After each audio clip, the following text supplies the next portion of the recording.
see. All right, so it says we're live. So hey everybody, it's Mark Expect Comics, and tonight I have a special guest on the channel. This is Michael, Flashpoint Comics. Hello everybody. Yourself, Michael. Hi, this is Flashpoint. I know probably I'll see a lot of you guys from the community in here. Mark is a good dude. I'm glad he decided to work with me today. It's pretty awesome. Excited to see his books. Yeah, same here. So we got, let's see, we got a couple of books coming back. We just got back recently from CGC. Excited to see where we have for our grades. So we got, let's see, we got a couple of, just got back recently. Sorry about that. That's all right. I do the same thing sometimes. So let's see, we both got some books back from CGC. I think, Mike, you got yours just recently. Yep. Mine's been sitting here for about, a few weeks. Like I said, I was in no rush to unbox them. And I just wanted to see what grades we got, because I'm excited to see what these books came back, because a lot of these are really cool, neat key books, both from DC and Marvel. And are yours more on the DC side, or you got a little bit of... One Marvel, 4 DC, I think, if I remember correctly. Okay, cool. Are you more of a DC or Marvel guy? Or so it depends on the era. So the 90s, I would say more Marvel, but anything older or newer, I'm all about DC. The Flash is my favorite character, so... Nice, yeah. And Flash is one of my, DC-wise, Flash is my favorite character as well. Do you have a favorite Flash, per se, or do you like them all? So, Jay Garrick, they've been getting kind of crazy with, the Barry Allen and Wally West. I love, so Barry will always be, I don't know how to say it. So Jay Garrick is my favorite Flash, but Barry Allen will always hold a spot in my heart. You know what I mean? So that it depends. Nice, yeah. I'm a big fan of all the Flashes. I personally say I'm more of a Wally West Flash fan, and I do like Barry West as well. I've been watching the Flash show on CW from the beginning, and I've enjoyed it thoroughly. It's been a good show. Looks like we have some people here in the chat. Let's see what's going on, CPAP. How are you? Hey, we got Kevin here, Superpower Review, and we got Rob from Not Near Mint. How you guys doing tonight? What's going on? I did see I caught on the rewind the other day from Rob's Wednesday show when you were on there. It's like, yes, you guys had a good time, so that was pretty cool. That was a pretty funny segment. It was like what was it, Mary fucking kill? Yeah. It was hilarious. So that was hilarious. Good times. So just a quick recap. We both got some books recently from CGC. We're gonna do an unboxing. I did get an AOK as well today from Kevin, Superpower Review. It's a little hefty, package as well. So I'm not sure what else is in there. Maybe you got some goodies in there as well you threw in. But I believe, if I'm not mistaken, it's my first AOK that I've received on the channel, which is pretty exciting. I've won some contests before in the past, but never gotten an AOK to my knowledge. So that's really cool. So, the community is very supportive, and I've always, done the same thing, supported the community as much as I could. So it's nice to see, getting back. Let's see. And I did drop down into subscription, make sure you guys subscribe to Flashpoint Comics, to Michael. It's I wrote it down there. So you click on the link, subscribe to him. I believe you have 60 or so subscribers right now, I believe. Yep, 63 now because of Superpower Reviews. Thanks, Kevin. Nice. Let's get him to 100, So let's see. Yeah. Yeah, I think so. I think it's my first AOK. All right. So let's see. And yeah, make sure you guys click on that like button too, because it works on that, somewhat of that algorithm. Get more information out there. Okay. Yeah. All right. So do you want to start, or do you want me to open up? So I've got my books sitting here. So I did take a little bit of a peek because I knew what they were, because these ones I didn't want to So do you want to just do like I'll show a book, you show a book? How do you want to do it? Yeah, we can do that. Yeah. All right. So this one I'm pretty excited for because it's my second copy of it. So Iron Man 128. I've got another one of these, and I got it back at a 9.8. So I'm super stoked because I picked this up in a dollar bin box for $1. So that one I'm super excited for. That one I'm gonna sell that one I think because I've already got one. That's a great book. I like that. I don't have that book it myself, but I did have that recent was it the Tony Stark Iron Man run, the most recent one where he does that cover swipe. They did a cover swipe to that as well, and it looked pretty cool. It had a nice whiskey glass, and it had a big cube in the background. I don't know if familiar with that one, but it's a really cool cover. But I haven't gotten that book yet in my collection, which is a really nice book. And I believe, is that the direct or is that the newsstand? I didn't see it real quick. That is the direct, I think. Oh, sorry. Yeah. Yep. Which I think is the lower print run of the two. Yeah. Yeah. Iron Man is still actually one of my favorite. I love the new. Have you been reading the what do they call it now? The 2020 Marvel or Iron Man run with the gears on his armor that everyone's been making fun of? No, I haven't. No. It's so good, actually. Surprisingly, that's if you want to get into Iron Man again, that's the one I would start with, actually. I did start reading the most recent Tony Stark Iron Man. I think I read to like the 5th or 6th issue, and then I just dropped off. I just lost interest. But that's usually what happens with some of these newer, like, well-established characters. I read the first few issues, and then I lose interest. Oh, it looks like Kevin doesn't have any Iron Man books. So that's interesting. Kevin hit me up on Instagram, and I'm looking to sell it. So if you want to message me, we can negotiate price. Now you were saying, do you have over 200 slabs in your collection? Yeah, I have a lot of the storage units. So I've got some of my. So I'm gonna do a room tour eventually, but I've just been trying to figure out how I want to organize it. I've been putting up mainly DC. I love the what's up, the Batman Who Laughs. I love the Batman Who Laughs and that whole Dark Knight's Metal run. So I basically on the wall over there, I have all my Infinite Crisis and Batman Who Laughs variants and stuff like that. And then up on the wall back there, I've got my Journey into Mystery 103, my first Beta Ray Bill, and my second Flash race up there for the time up there. And I think I'm gonna build a shelving so you guys can see better. But just that's all I've got. Nice. All right, let me open up this package so I can get the first book in there. I don't know what the grades are. I know some people are always tempted to go on the website and see what the grades are ahead of time, but I didn't do that. All right. Yep, I will be on Burke's channel this week. Gonna talk some Flash and our top 10 Flash books. Nice. So you guys gonna do top 10 Flash books? Yep. All right. Let's see. First book.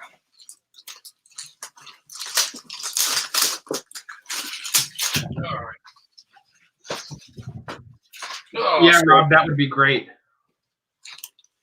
All right, so it looks like the first book is going to be Thor number 337.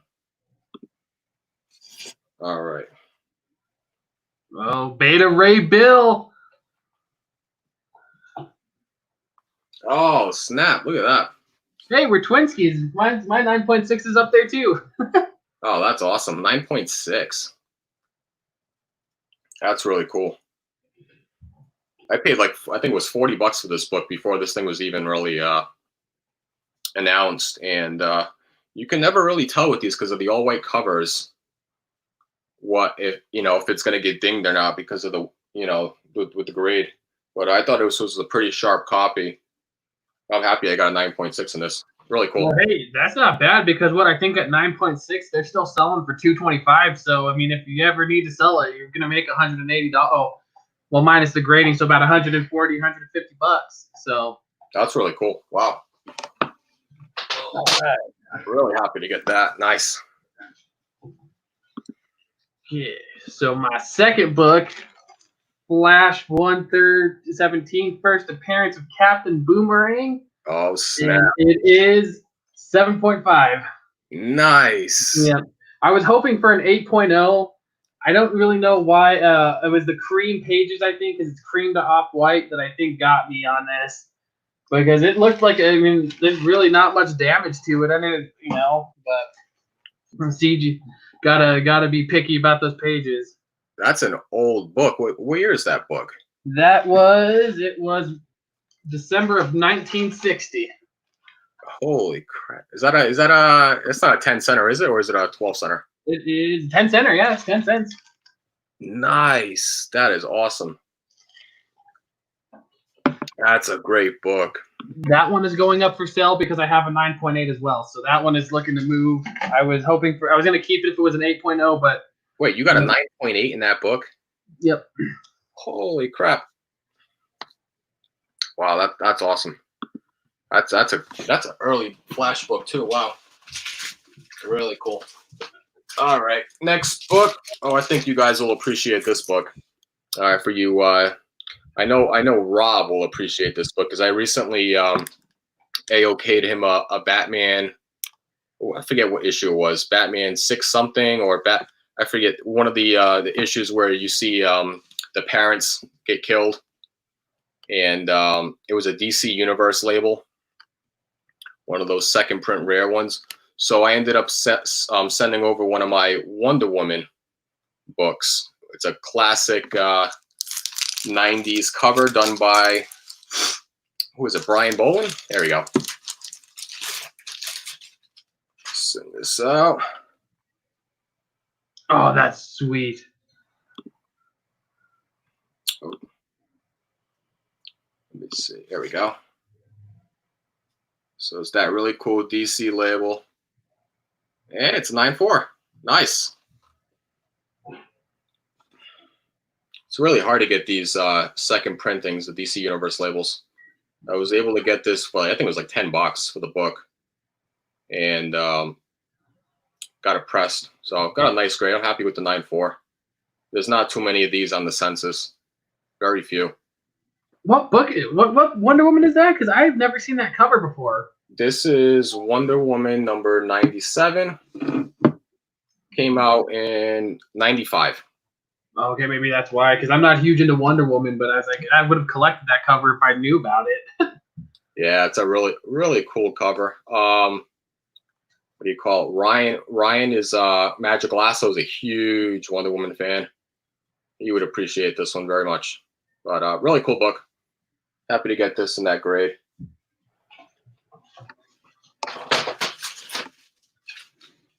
All right.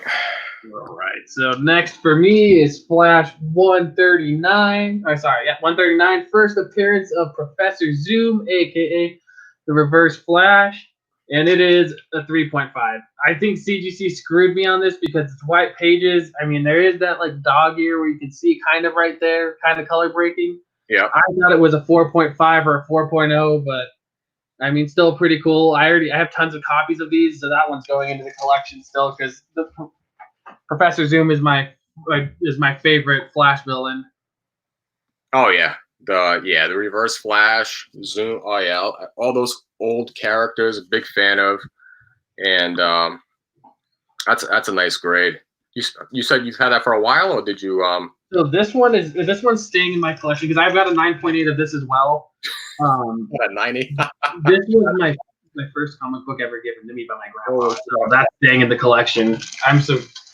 It was in a lot nicer condition when I first got it. So, but it is what it is. So that one's staying with me. Damn. I tell you, Mike, you're the king of the Flash, man. You got all these 98 bangers, some big books for Flash. All right, let's see. Next book. All right, so this is a bit of a spec book. character is going to be coming out either in a TV show or a movie pretty soon, I would imagine. So it's let's see.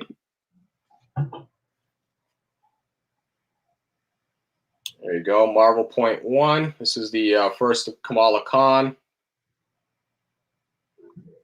What do you get? 9.6. All right, not bad. I'll take it. So let's see. First full appearance of Miss Marvel. And a 9.6. Really cool. And it's white pages. There you go. So nice little book. I think I also paid like 30 bucks or so before it was even announced. Got it early on. Now it's starting to get a little bit more pricier for the as new of a book as it is, but not bad. So are you more of a Marvel fan then? I don't think I asked you. You said you're more of a Marvel guy, right? So Flash is your favorite DC, but you're more of a Marvel collector. I have more Marvel books in the collection. I would say, yeah, I probably gravitate more towards the Marvel than DC. Well, I collect a little bit of everything. I collect Marvel, DC, and Independents. To me personally, I don't really care. If it's a good story, good artwork, I'll read it and I'll pick it up. More for the collection, I do have a lot of Marvel because it's what I've always been picking up like the past few years. And Moon Knight is my favorite character. If you haven't already noticed, Mark Spector. Yeah. But Burke didn't really know that at first, but he thought Mark Spector was my name. He didn't know that was an actual character. And, actually, 1 second here. For letting me on your channel, I'm going to. So I know you probably already have them, but I'm gonna send these to you. I'm gonna AOK you. So I know you probably have them. It's a Moon Knight #7. So I'm gonna send these to you because I don't really care about Moon Knight. So I was just picking them up in mystery boxes. So Moon Knight #4. I actually don't have those covers. Nope. Okay. Well, yeah, these are gonna be headed your way. A Moon Knight #5. Yep, those are early Moon Knights. I don't have those. That's awesome. Okay. Yep. 6. Look at that. All these are going to be headed your way. That one's a nice cover. Oh, that's a great cover by Bill Sienkiewicz. Yep, those are all covers I don't have. That's awesome. Okay. Yeah, so all these will be headed for you for letting me on your channel. And then I also have, let me find it here. I'm sorry. I'm unorganized. I have a Moon Knight #1 I'll send you as well. So the first Moon Knight. I never heard of her. Oh man.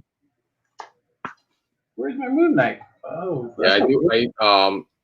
I have some good Moon Knights around somewhere. I was organizing the office today. Usually it was a big mess, but I had some time today to put a lot of my books and slabs away, so I can't remember. Yeah, I've got books everywhere. So yeah, I'll send those. I'm gonna find that Moon Knight #1, and then that's a good chunk of the first solo series of him. So those are gonna be headed your way.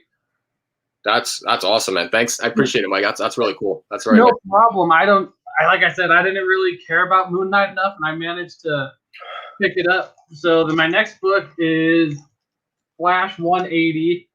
So I really think, I think they screwed up on this because I thought this was the first appearance of the Samuroids. Take that sleeve off so I can get a better look at that. Yeah. It's a little bit of a glare. There you go. Sorry, I got that porno studio lighting because I don't have any good lighting here. That's a really nice cover. Yeah. And it's a 4.5. Again, I thought this was only a 3.0, so I'm pretty happy with that grade. Is that our first appearance of that character there on the cover? I need to look because they didn't put it in the notes. I'm going to CLZ it really quick because I thought when I sent it in that it was a first appearance of the Samuroids and first appearance of yeah, hold on, let me see here. I can do some screen sharing real quick and I can pull that up. Let me see. All right. Let me go on the good old key collector. See if this is working. All right. Can you see the screen? Yes, I can. All right. So what issue is that? 180. So no, it's not. I'm looking on my phone. I guess I guess I got the issue confused with something because I swear I thought this was the first issue that the You No. know, because he's really not like a popular villain for the Flash. So, and to answer your question, Burke, definitely not Power Rangers. Some Teenage Mutant Ninja Turtles. It depends. Like, I'm not huge into them, but I'm like, oh, if I got some like good keys, I'd collect them. You know. Who's this? Yeah, no kidding, right? I'm right around the corner. I'm not too far from there. We got to make sure you guys are subbing to Flashpoint Comics as well. Let's get him to 100. Oh, all right. Let's get my next book. Let's see. All right. So the next book I got. All right. So I picked this up for like, I think it was $20. This is I want to say a 1 in 20 or a 1 in 25 ratio book. This is Dark Avengers #1, and it has that really cool Hulk cover there in the background with the Iron Patriot. And 9.6. All right, not bad. Getting stuck with the 9.6 bug tonight. But so this is the first appearance of the Dark Avengers, and Norman Osborn becomes the Iron Patriot. That's pretty cool. It's a nice cover. I think they came out with, I think it was up to a 1 in 50 or a 1 in 100 ratio. It went up to that, but it's a really sick Marko Djurdjevic cover. And there's been some spec that maybe Norman Osborn may become the Iron Patriot. I don't know. I'm not really a believer in that, but I just bought it for the cover because it's really sick. But cool, 9.6.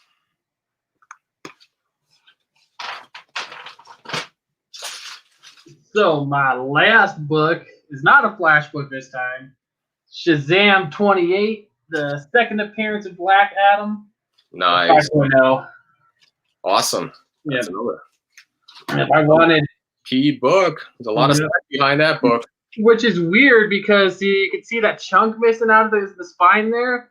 Yeah. I was like, oh, there's no way they're going to give it anything higher than like a 3.540. And I was like, when it came back at 5.0 and my Flash 139 came back at a 3.5, I was thoroughly confused there for a little bit. Let's see. All right.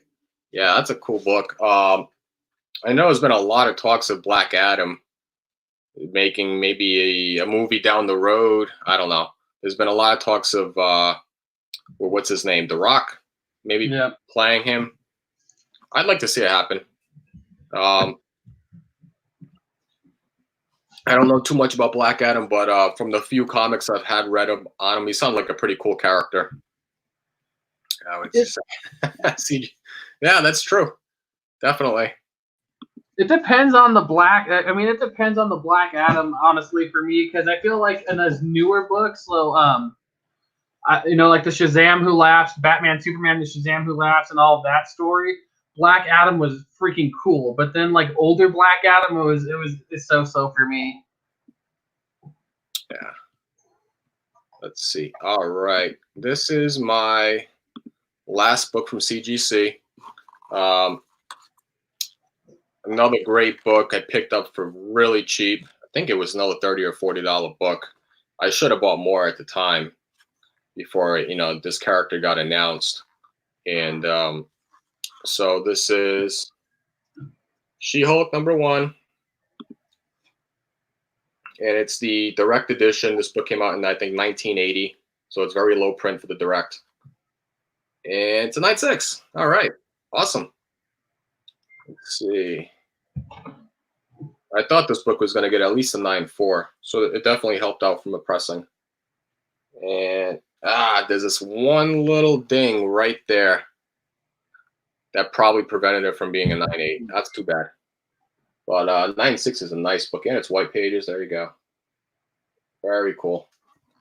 Yeah, She-Hulk. Dude, she's gonna blow up big. I guarantee you. I don't know if you're familiar with Z Collects. He's got like 30 copies or something crazy graded. I think that's his favorite character. Yeah, so many copies of that book. She's gonna blow up in that book. That is gonna be worth so much money. I feel it. Yeah, I know. I just realized that it was almost all 9.6 that I unboxed, except for that Wonder Woman book. That's pretty funny. All right. Let's see. Did you unbox all your books, or do you have any more? Did you say? Oh yeah, no, I boxed all mine. I only get 5. All right, cool. I do have this this AOK that I wanted to open up real quick, and do some chatting. So you said you were going ahead and submitting some books to CGC soon? Yes, I actually am gonna mail them off here shortly. And, you know, so the only do you buy mystery boxes at all or anything else, or? I have bought some in the past. For me, I'm like always on the fence because it has to be a book that I'm looking to buy for the most part for me to get it, unless I'm like trying to support somebody in the community who wants to sell, mystery boxes. Otherwise, I try not to, just because I'm trying to stay a little bit more, goal oriented to get my 2020 goal books. So it depends, What about you? Well, these guys turned me off. This is the $30 to spend. This is the best part of the freaking whole thing that you get from them is the box to ship stuff in. Mm-hmm. Well, the thing is for mystery boxes with me, it's like Torpedo Comics screwed me over twice. And that Spider-Man booth, they have wonderful customer service, and I'm not going to say anything bad. They're pretty awesome to the community with their GPs and everything else. But like their variants, how are you going to tell me this box is worth $60 when all of the books are, just the values are way off? Yeah, I'm not a big fan of when a company puts sticker prices on the books, and then like I think Spider-Man booth or Torpedo does that. They put like say a random book variant cover is worth $20, and you look it up on eBay, it's sold for like $5. Yeah, both of them do it. It's like why do that? You don't need to validate your books in there. Just put the books out there, and then they speak for themselves. Because by the time the person buys it, and if they want to flip them or whatnot, or that's what most people usually do with these books. They end up flipping them because it's variant overloaded, and by the time everybody sells them, they're like worth half the value of each book. Well, and that's like the thing is though, and I feel like we're headed back to the 90s. Everyone was concerned that the coronavirus was gonna bring the decline of comic books. Oh, go ahead. No, I actually, right before I jumped on, I did a little bit of yoga. So that's probably why. A little yoga and drinking beer while I was doing it. So fun little mixture.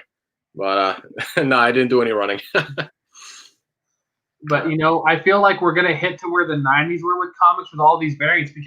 So tell me a book that has been valued other than Punchline for Batman. Like, let's get rid of, because Punchline is going to go back to a $3 book because it's going to be bullshit. Like, we all know that. I love Batman. I'm collecting all the Rebirth, but like we all know.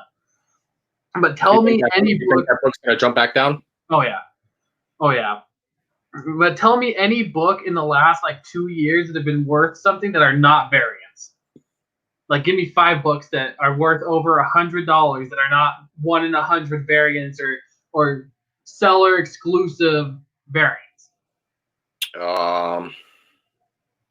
That's tough. Open to the chat on this one. I can think of one book off the bat, and let's see. Teen Titans 12. Yeah. Oh, yeah. Teen Titans. Yep, I got that. Yep. Teen Titans 12. Yep, that's one. Oh, and there's your Moon Knight #1. I'm going to send to you, too. I found it. Nice. I love that book. It's a nice book. Yep. So that one's going to be headed towards for you as well. Let me see. What about Ultimate Fallout 4? First Miles Morales. I don't know if that came out a couple of years ago, if it was a little bit later. Venom. Yep. Venom #3. You know what's crazy about Venom #3? I picked up 20 copies of that book and then sold them because I was like, there's no way, because it was only a first cover appearance. And now those cover appearance of Null is going for more than the actual first appearance of Null. And I'm like, How in the hell does that work? Yeah, especially that Venom 3, the third printing, the one that has the cover, like the cover appearance that came out well after like issue 5, and then that incentive store, which I think is a super low print. It's sub 10,000 copies. I have one in the PC, and that book's going for over $100 now, which is crazy. Are you submitting? Oh yeah, 7. Oh yeah, 8. Dylan Brock. Yeah, the first appearance of Dylan Brock. I forgot about that. So, are you submitting anything to CGC soon, or? Now that I got these books back, I do have some books over here that I do want to get sent out. I do have to get them, cleaned and pressed. So I'm gonna go to somebody in the community to get them pressed. So if somebody can recommend, someone at a decent price, I'll do that instead of sending them out to CCS, because I don't want to wait, 5 months. I sent these books back in November, and I got them back in early April. Yeah, so I think that's crazy to me. So I'm telling you, dude. So he's at 4 to 5 weeks before he gets to your books, and he'll ship them to CGC for you. Gary, if you go to ImpressiveComicBooks.com, Gary is freaking amazing, man. Because I was kind of hesitant about sending my books. See, Teen Titans 12 was the old. I guess I'm not. Thanos 13. Yeah. That's another big book. Captain Marvel 17, the second printing, is a stupid expensive book. Yeah, go ahead. Sorry. No, that's fine. But use Gary at Impressive Comics, because it's a month out. He'll submit the books for you cheaper than what it will cost you to submit it, and he does amazing work. Like I was telling you, the first time I submitted that 117, they gave me a 5.5 on it, and I was like, no, that's not right. But so this is my next submission to CGC. So I've got the first Nightwing. Oh yeah, nice. Another first Nightwing. Oh damn. One is the newsstand. So I got a Flash. Oh, sick. Yep, that one's probably going to be another 4.0 or 3.5. I feel it, but I'm going to hope and pray. There you go. Is that the second or the third race? This is the third race. Nice. And because I have over 100 copies of these, I'm sending these to you, one of each of the Rebirth one. Rebirth. Is that Godspeed? I think Cameo or something like that. I forget which one that is. Yep, Godspeed, Cameo, and then when I get these back, I'll send in number 6, the best number 6 that I have for the first full appearance of Godspeed. Nice. Nice. I have what is it? The Flash number 1. The I think it's the first solo story of Wally West. I had that book in a 9.8. I went to go crack it at a con to go meet one of the, I think, what was his name? Baron Guise, or I forget his name, the writer. He was there. And then when I went to go see him, he had left for the day.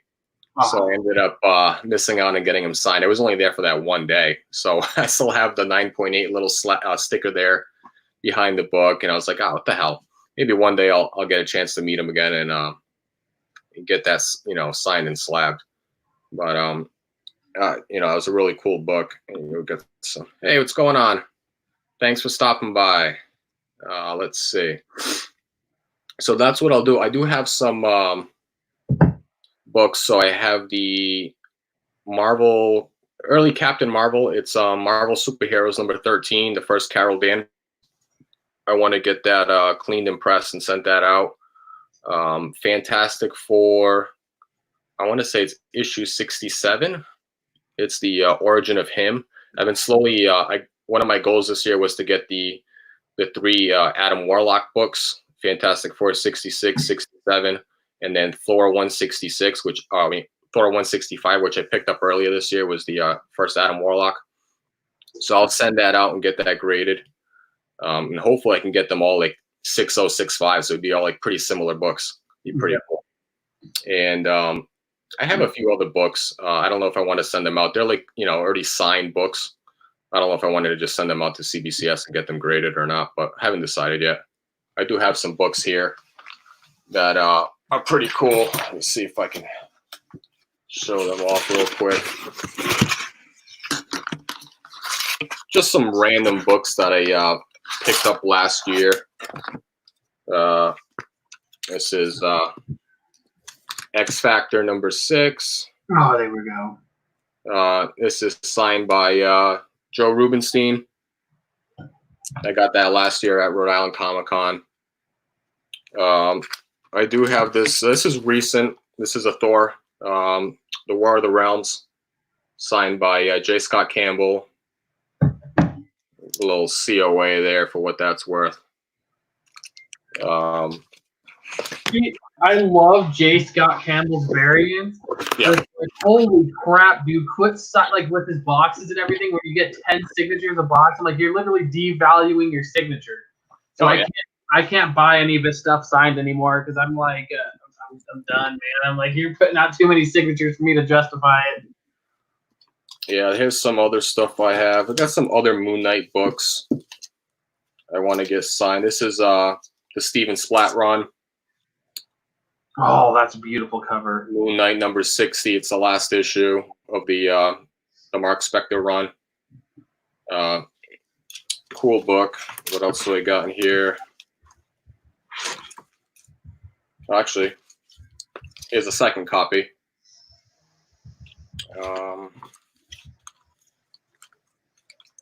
I think I got some other books over here somewhere I want to get signed. Either that or just sent out just for the, just for shits and giggles. I think I got some other books here.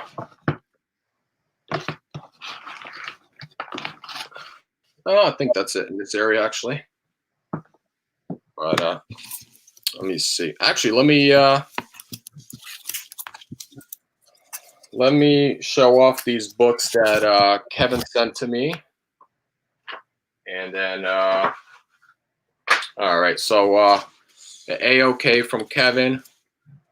So he gave me some cool books here, some Wolverine. Here we go. Some Wolverine, 1 Month to Die. Oh, that's pretty cool.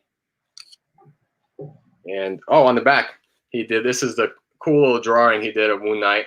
That's sweet. Do you like Wolverine then too? I'm a fan of Wolverine. Yeah, I like Wolverine. Okay, do you have this cover? I do not. I've seen that cover before. That's awesome. I do not. Do it in your box too, because I'm trying to offload some stuff. So if you like Wolverine, let me keep going. Sorry. Yeah. So this is the drawing that Kevin did. That's really cool. I'm not that talented. I definitely appreciate when people in the community can draw like that, because I definitely can't draw. So it says, to my buddy Mark Spector Comics from Kevin. Really cool. It'll add to my original artwork I've been slowly collecting from the community. Here's another. There's some early. It looks like 90s Wolverine. Here you go. Oh, that's pretty cool. Is that a lenticular cover? No, it's not. But it does appear like that though. But it's not. That's really cool. There we go. You got some more Wolverine. Wolverine issue number 80. There you go. Like I said, I have like next to no Wolverine books in my collection, but I love the character. Oh, this is a cool cover. Look at this thing. Wolverine issue number 82. Look at that. And Wolverine issue number 84. Nice. That's awesome. Thanks, Kevin. I appreciate it. And that artwork was really awesome. Very cool. Okay, I'm surprised, Kevin. You don't have any no Moon Knight in the collection, huh? I have to send you some Moon Knight books. Have you heard of Squatchy Comics? Squashy, yeah. Yeah, so I'm gonna send you some of his prints. I bought a bunch of his boxes. So the Squashy, the Spider-Man. That's awesome. Yeah, let's see what else I've got for you. Sorry, man. I just appreciate it. That's one of my favorite covers from him. That's awesome. Oh yeah, there you go. The cover swipe for 300. Nice. I have to go. I'm sorry. My wife dinner's ready. Are you gonna be on? That's all right. No worries. That's fine. Okay. So if you'll hit me up on Instagram, I'll give you your address and then I'll send this out Monday for you. Yeah, absolutely. Sweet. Thank you for letting me. It. Thanks for stopping by. And guys, make sure you guys sub up to Flashpoint Comics. No, Really I mean cool. we need to talk more because I'd love to do like a podcast kind of deal with you because if you're more Marvel oriented, I'm looking to someone to discuss Marvel versus DC through the ages. So if you're interested, let me know. Yeah, definitely, most definitely. All right, you have a great day, man. Thank you everybody for coming in. Make All sure you right. give this guy lots of love. He's an amazing part of the community. He's one of the people that care. If you're looking for someone that's not fake, he's the one to do it. You know what I mean? I've heard a lot about him from the community, so I hit him up. So make sure you just show this guy a lot of love. You guys have a wonderful night. Thanks, man. Have a good night. It's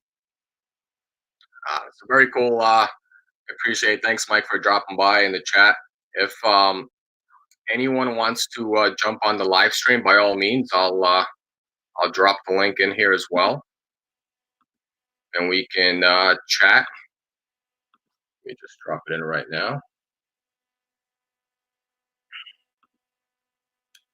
So let's see.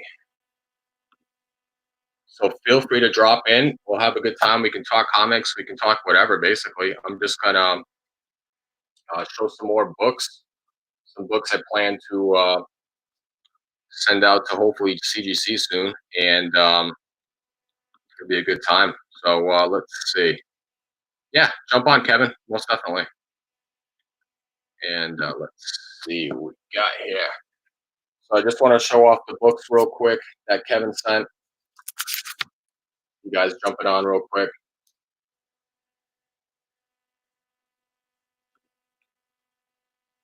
Here you go. Wolverine #1. It's an annual. 84.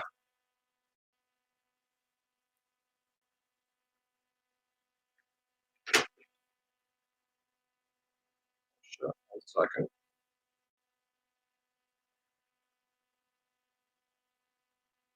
All right. Wolverine issue number 82. Number 80. And it's really cool. Almost looks like a trippy lenticular cover, like Mike was saying. But it's not a lenticular. It's what issue is this? Oh, issue number 91. Couldn't even tell what until you looked at it closely. Very cool.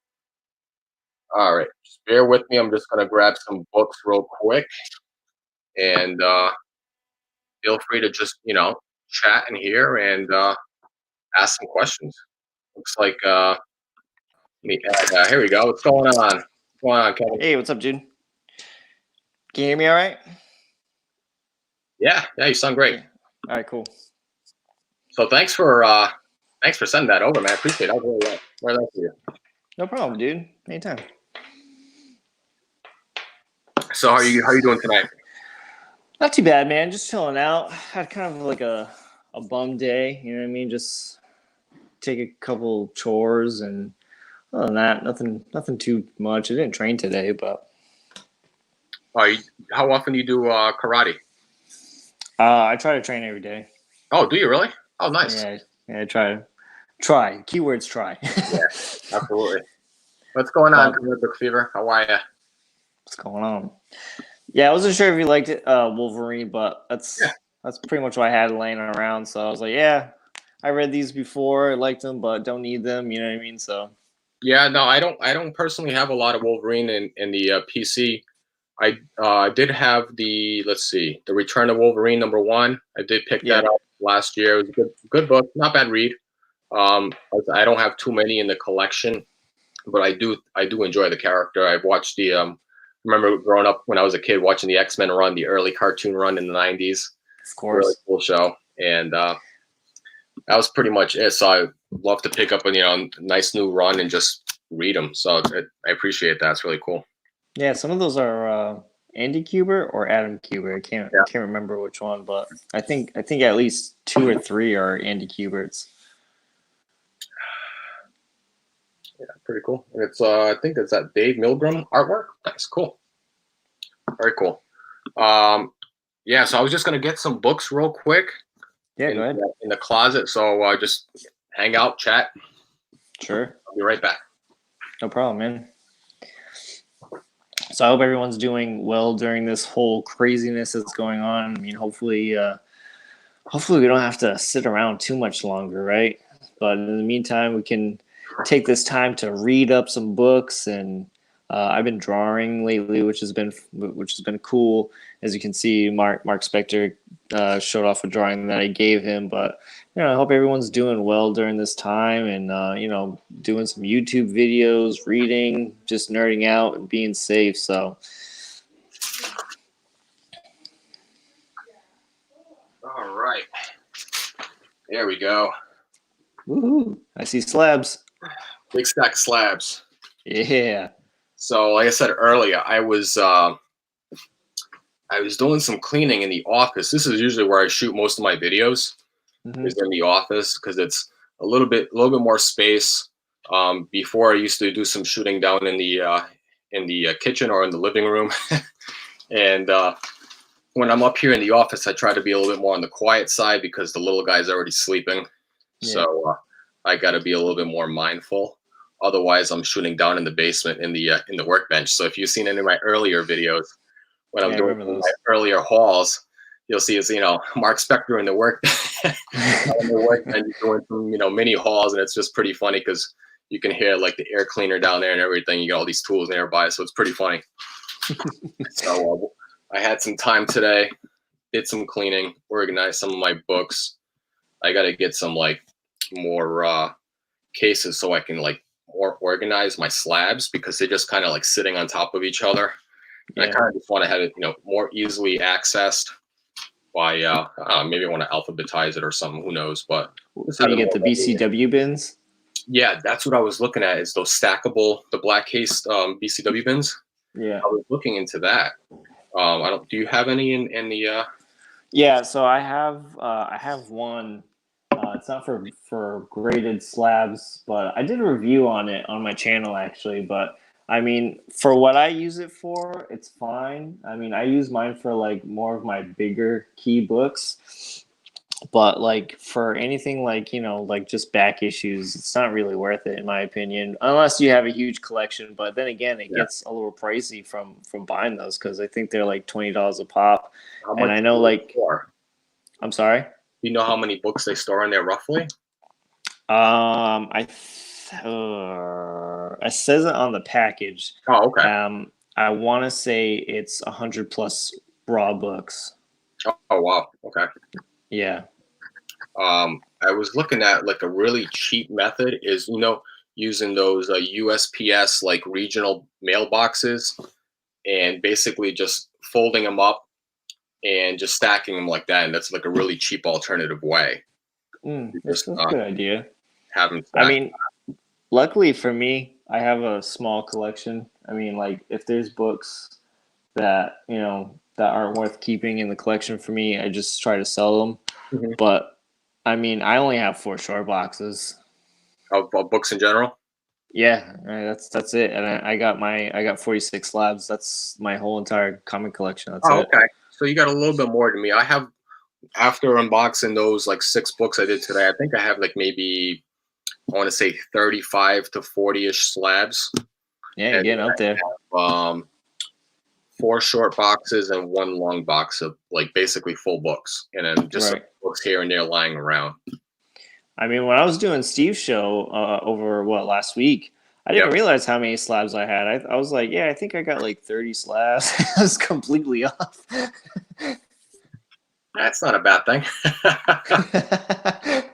I was like, Steve, I don't know, man. Like, I'm running out of we're running out of time, and I got so many more slabs here. All right, so I'm just gonna show some random books. 2 of them I just picked up recently. These were 2 of the slab books I picked up during like the whole COVID nonsense.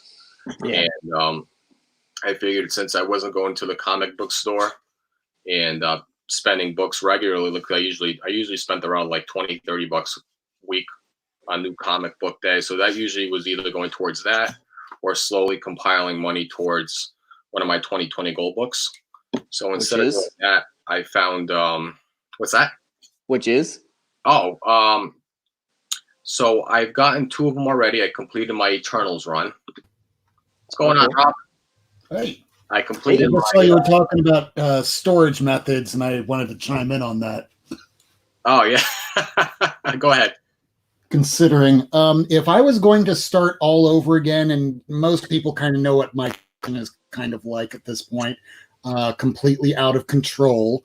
So if I was going to restart all over again, I would put everything in those BCW plastic bins. They last a lot longer. These all these boxes back here, they degrade over time. You need to buy new ones every 8-10 years or so. The plastic ones, just like Tony Stark, why do it over and over when you can just do it once? Yeah. Well, I do admit, though, that's a nice little display that you got going on back there, though. Yeah, but I'm also imagining with the plastic, just adding on top of it, it's a good thing I'm on the first floor, because if I was on the second, I could just imagine that movie with Tom Hanks, The Money Pit, where they're working on the bathtub on the second floor and it just crashes right through. This would be like my comic collection. And turning all these cardboards into plastic, that would just be added weight on top of it. And I'm pretty sure a lot of the plywood, some of it's board on the better ones there. I don't think that would even be able to take it over time, because comics are heavy. You know, when I did the review of the BCW bins on my channel, I mean, I sort of did poo-poo on it, but I mean, I didn't know about the stacking feature. I'm not going to lie. I did not know about it, and if I had known about it when I did the review, I think I would have gave it a little bit better of a review. Well, also, to be fair, if you were going to be stacking every single one of these damn things, what would be ultimately terrifying in the end is the fact that if you wind up having, 5x5, just to get to those lower levels, it's going to take for goddamn ever to unstack everything. And unless you properly categorize it by either having a book on the outside or a label stating like what each and every one of them is, it just becomes unwieldy over time like anything else. I mean, to be honest, I mean, if I were to start stacking books, one of the methods that I think that I like and probably would do is what Matt from The Boy Who Had Seven does. He's got like those like silver like IKEA shelves. Yeah, those are good. Yeah, I would do it that way, because then you're not putting weight on your boxes, and your cardboard boxes aren't getting crushed, and which means your books aren't getting crushed inside. So there it is. Now I'm just trying to get back into the chat room now so I can see what people are saying. Oh, okay. Because I'm always curious. Let's see. Oh, so you were talking about the 2020 gold books. All right. So I had 4 of them for this year. One of them was getting the first Adam Warlock, Thor 166, Thor 165. I think that's what it was. Completing my Eternals run. Let's see. Getting Werewolf by Night 32. Which was one of my gold books from last year I wasn't able to get, because once they announced that character, the book just skyrocketed, and it was like, all right, the grade that I wanted just went way over. And then the last book was Weird Science Fantasy number 29, I think it is. And that's classic Frank Frazetta. There it is. There it is. And there was a funny story behind that too, I believe, Rob, you said. Yeah, I went into a really bad neighborhood. I was just out at a store one day at Phil's Comic Shop in Broward County.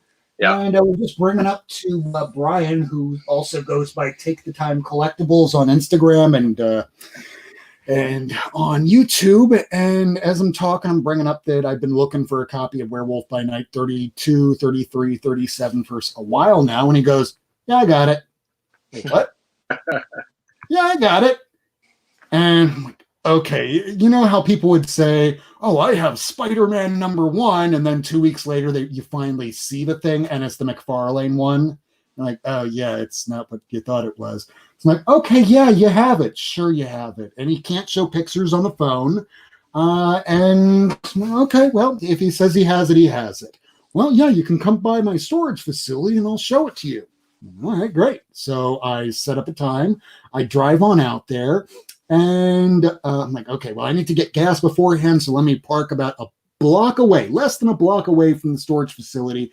And I'm seeing gang members outside where this kid's coming out without a shirt, cackling to his friend saying, yo, man, we fucked that guy up. I'm like, oh, Just don't say anything. I'm wearing sunglasses. Just keep looking forward, and they won't think that I'm scared out of my mind.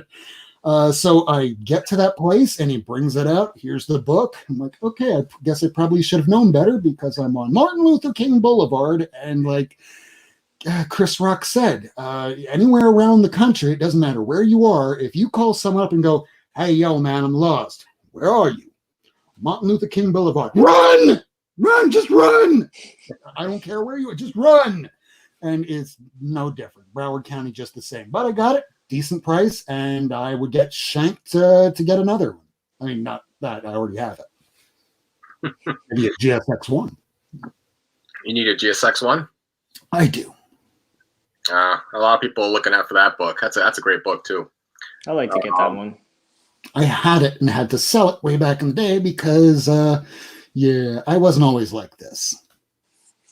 Organized or, most of my crap looked like crap a long time ago. Put it into storage, had to sell a lot of it, and bought it all back within the last few years. Nice. Yeah, so I'm hoping, like, now because the prices, I've let it kind of like slip out of my hands a few times with that book, with the Werewolf by Night, especially now with the way it's been so much spec around that character and talks of who may be playing it and whatnot. The price has been slowly going up. So the grade that I've been trying to get now, it's kind of been slowly going down and down for what I want to spend on the book, What grade are you trying to get? Well, I had the chance to get a 9.0 about a year and a half ago when it was like a $900,000 book. Now a 9.0 goes for almost $3,000. So that's going to be well out of my budget now. So realistically speaking, because I wanted to spend around like $1,500 for the year on all the books for 2020 goals, I'm probably going to spend like around like between $500 and $700 for whatever grade I can get. And I have to do a little bit of research, go collect, see what these recent sales are going for and whatnot, and kind of have it. Maybe if I can get lucky, somebody's desperate and wants to sell it because they need the money. Maybe I can get a deal on it. Now's that time. I Just know. keep paying attention to Instagram. Those hashtags. I think someone. I think there was a grand prize for a Moon Knight to be on the Spider-Man. Yeah, Ryan Magic Lasso tipped me on that yesterday. Okay. The grand prizes on Spider-Man booth is Werewolf by Night. And I was thinking about doing one of those. I might just go ahead and buy one just for shits and giggles. I don't normally buy mystery boxes from them because I don't want to be loaded with variants. Personally, I just want to. When I want to spend money, I want to be spent towards the actual book I want to get. Yeah, exactly. At this point, it's like I'm buying a lottery ticket to hit the grand prize, which I'm not going to win realistically. That's why I have never bought a mystery box ever. Like I said, I was saying earlier to Mike, I was like, I'll buy them if somebody in the community is doing them because I know it's going to be from someone I know, and most likely there's going to be some good books in there and not just throwaways we usually get from these mystery boxes from random people like Spider-Man Booth and Comic Vantage and so forth. So I may just take a shot at it. I know I'm not going to win it, but just for the hell of it. But I'm not going to go crazy and just buy mystery box after mystery box and mystery just to chase. I'm not going to chase. You never know what you might get out of them. Of course, there's a 95% chance you get crap, but there's always that 5% chance you're like D-Runk that actually gets a goddamn Hulk 181. I know, right? Yeah. So I think I might just go ahead and just buy one. And if I hit it, great. If not, at least I only spent whatever it was, the $30 or $50.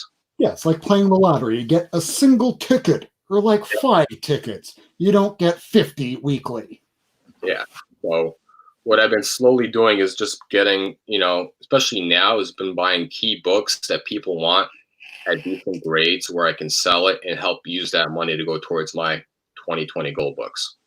Yep. Or at least somebody can get a book that they want, and then it's going to, at the same time, help me out going towards my book. That being said, the books I needed was the last 2 books I needed was Werewolf by Night 32, and then the other book was probably a book you guys are not familiar with. It's a Golden Age book. It's Weird Science Fantasy number 29. It's a classic Frank Frazetta cover. If I'll do a quick screen share if you guys, just so I can show you the cover real quick. I'm not very familiar with Golden Age. I know a lot of people are not familiar with it, but there may be some people that are. So I'll just do a quick screen share, and it's, there you go. It's this cover right here. Oh yeah. So it's a classic Frank Frazetta cover. Very cool. You see this nice like atomic, you know, a lot of these covers from the Weird Science Fantasy has these rockets going off. It's just really cool. Almost looks like these, you know, caveman battling here. If you're familiar with Frank Frazetta, he does this very descriptive, very nice, detailed artwork of the human anatomy. He just had a painting go for like what, $7 million last year? If you've seen that, yeah, he's had a painting go for like $7 million, Wow. which was just an absolutely gorgeous painting. I think I can pull it up real quick. $7 million. Yeah, For a living artist. I mean, it was a very super old and well-known piece, but still, Yeah. for a living artist. It's just gorgeous. I mean, that's the kind of money Jean-Michel Basquiat fetches. There you go. Oh, that's not it right there. But if you see some of his artwork, it's just gorgeous, and they sell for like millions of dollars. Just some of his, like, the anatomy that he draws is just absolutely beautiful. I mean, back in the 1980s, whenever you'd think of old Harlequin's romance novels, you'd think of Boris and you'd think of Frazetta. Yeah. There it is right there. Oh, yeah. That's the record-breaking $5.4 million Egyptian queen. There it is. Yeah, I believe it sold on like Heritage a couple of years ago. It's just ridiculous. But he does some of the nicest artwork back in the Golden Age. So yeah, I'm looking for that book. Nothing crazy. It's hard to get that book in high grade because of all the blacks in there that you saw. Probably like a 4 to 6.0. I'll be happy with it. It's affordable book in that grade. You know, you can get it between like $400 to $700 for that book.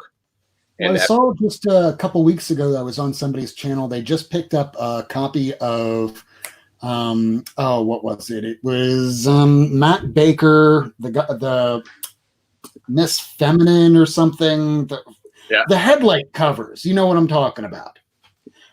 So he wound up getting one of the more well-known covers of this, and instead of paying like $1,000 or $2,000, he got it for like $400. So some of those really older ones that usually go for high bucks are going to be the ones to be a little bit lower if they're not like super duper keys with superhero that everybody wants. Yeah, exactly. Because apparently sci-fi, fantasy, books of that nature, the PCH, it's a very niche type of collector that gets those. Whereas superheroes, that's like goddamn everybody. We're basic and vanilla. Yeah. And actually, I got a good example of that. One of the books I picked up recently during the whole COVID nonsense was A Golden Age. Not a book that most people are out looking for. He's a well-known artist in the Golden Age, but he's more known for his like Marvel Mystery Comics and his classic like Namor the Submariner, his Hitler covers, his World War II covers, but not so much more of like the other types of covers. And this is right here. Thrilling Comics. Cool. This is issue number 60. It's a cover done by Alex Schomburg. A lot of people are familiar with Alex Schomburg from the Golden Age. But, Phantom Lady. It shows this really cool girl in the bikini, and you got this poacher here in the bottom. But it's, you know, it's I believe this is airbrushed. Yeah, it's an airbrushed cover. But it's not a book that a lot of people are looking for because a lot of them are looking for the Marvel, you know, World War II covers. So you can get these books for dirt cheap. This is a 10-center, came out in 1947, and I paid $130 for it. Nice. I'd say it's a hell of a deal because today, and I say this all the time, that today will one day be 20 years ago. And things that are niche in people's collections, like the PCH, people are going to be wanting that too, especially those damn Schomburg covers. And whoever owned this book knew how to do their math with their little 5 times 3. So they got a little bit of writing on there, which is hilarious. But I don't mind that at all. I think that's pretty funny. It's character. Yeah. Showing another old Schomburg cover, but this is more of a little bit more pricier because it's war related. And this came out in 1945, right towards the end of the war. This is Real Life Comics, issue number 23. Got a nice little tank there. So this is a war cover by Alex Schomburg, but not Marvel related, but different title. So you can also, it's a little bit more affordable than if it was a war related Marvel cover, but it's a 6.0. And all it will take to get war comics to be popular again? Another war. Yeah. Which is very possible to happen in our lifetime. Yeah. So, Alex Schomburg and Frank Frazetta are 2 of my favorite Golden Age artists. So whenever I can get these, like, what I would say, off titles, not your popular, Marvel, DC, superhero titles, like these random titles, you can get them at more affordable prices. I'll try to snag them up whenever I can, because nobody's looking for them. Might as well. Yeah, just as Comic Fever's saying with those old Golden Age cartoons, like the funny books, even the ones that nobody really knows about. If you can get them in decent enough condition, yeah, pick them up. Yeah, versus a book like this, where everybody's looking for this book. Yeah. Even in low grade. Yeah. Because like 5 years ago, no one gave a crap about Silver Surfer 3. It was all about 1 and 4 and maybe 18 because the Superman. But now, there's going to be a TV series. Mephisto might be a part of it. Mephisto may be in a TV show. It may be in the MCU. But just that little talk of the character, even in low grade, people want the book. Mm-hmm. That's all it takes. And people will want that over an old Schomburg cover that arguably is more historic. Yeah. So if I can get these book, cheap price when I can, I'll sell it and I'll use that towards a book that I need. So make your hobby pay for itself. Yep. Unfortunately, I don't sell my stuff. Interested in this book, let me know. It's for sale. So, but the other book I was talking about, that was so one of the books that I needed was to complete my run was this book right here. Nice. Eternals #1. 9. Great grade for that. I got this years ago, before anybody was even talking about this. Paid $50 for it. It was already graded. Now it's probably, I think this sells for like a few $100. Yeah.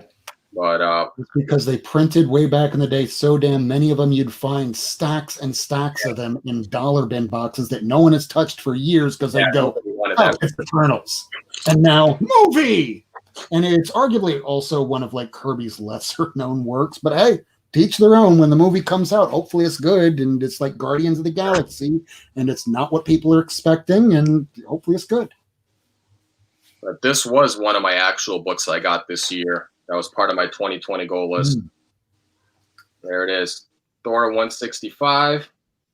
Was happy to get that in that grade because it matches my earlier book I got the year before. Nice.